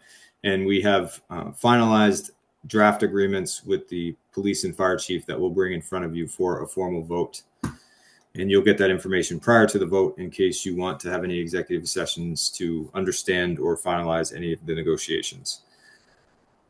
Lastly, in terms of department information, we approved a sign for the Rotary, the Town Common, and a transfer station for Carlisle's Race Amity Day. They hold this every year. The signs will be displayed from June 7th to June 14th, which is the day of the event, June 14th. They've also asked for the approval of Town Common land use, which is a motion in your packet. If you're willing to do this, this is something you have supported before. So we've given you the information you received in the past. Oh, you're muted, Travis.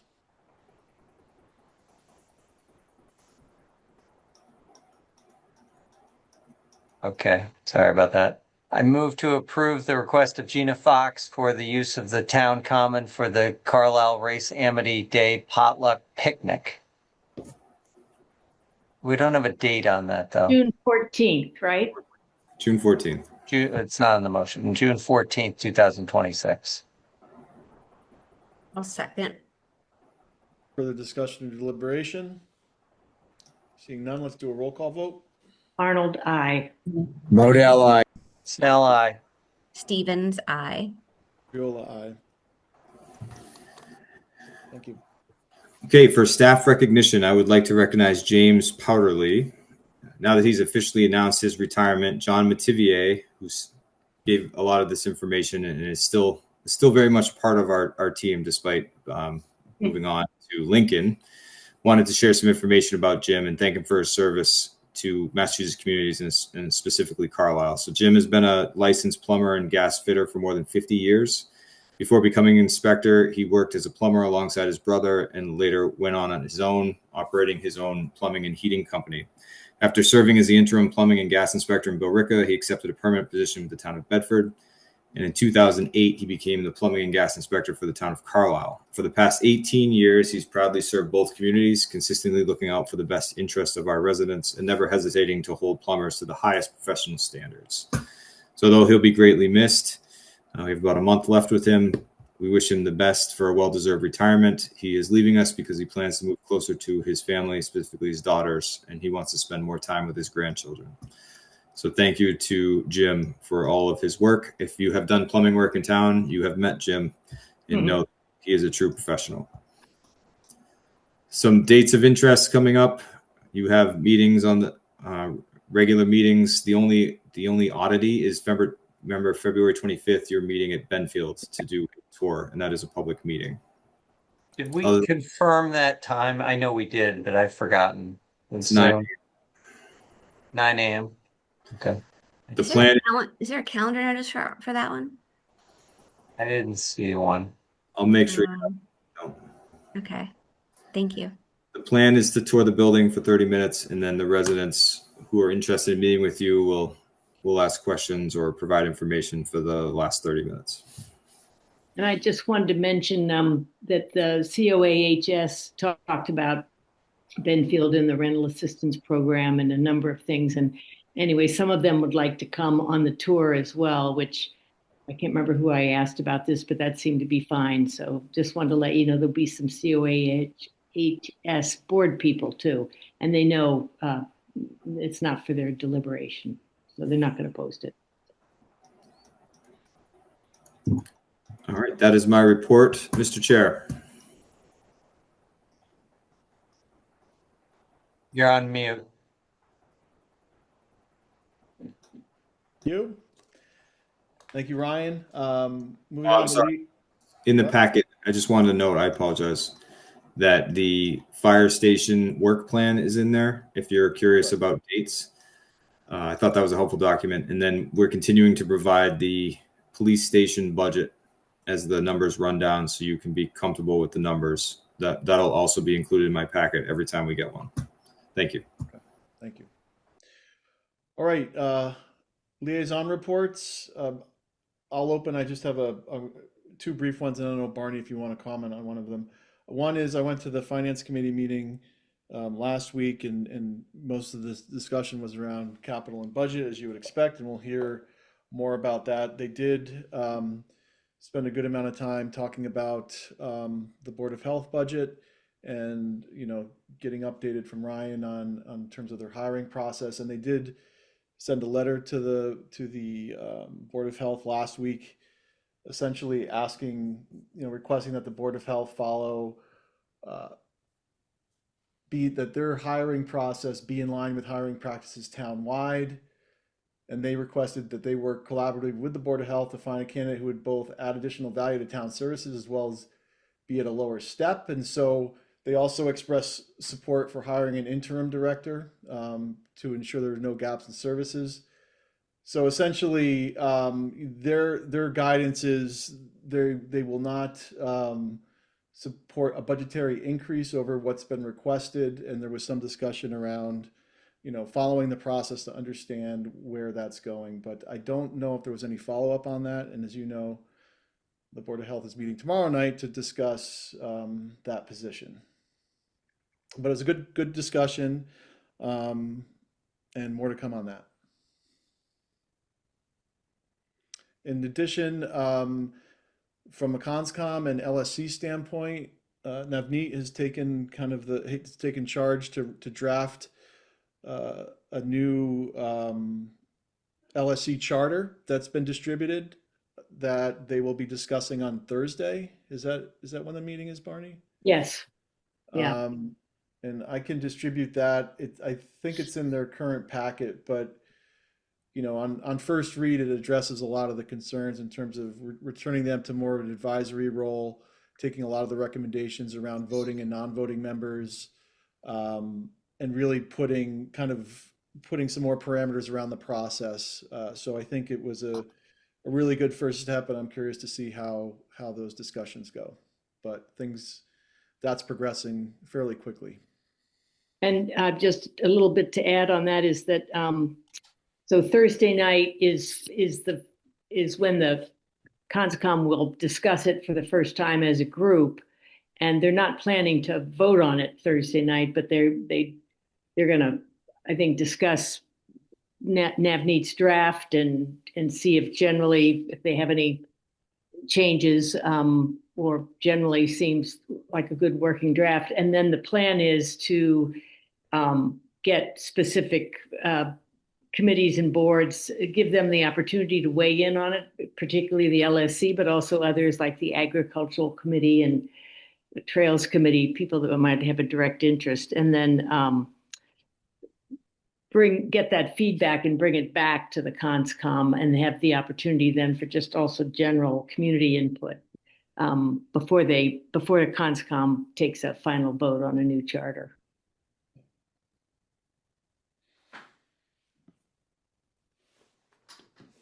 Any other updates from around the horn? Seeing none, we can take a motion to adjourn. So moved. Second, Okay, roll call. Arnold, I. David's on mute. He's already. Just give us, like it, Dave. Give us a thumbs up. Yeah, Model I. Snell, aye. Stevens, I. Bill, I thank you, everyone. I Bye. appreciate you doing Bye-bye. remote tonight. Okay, Yeah, thanks. thank you.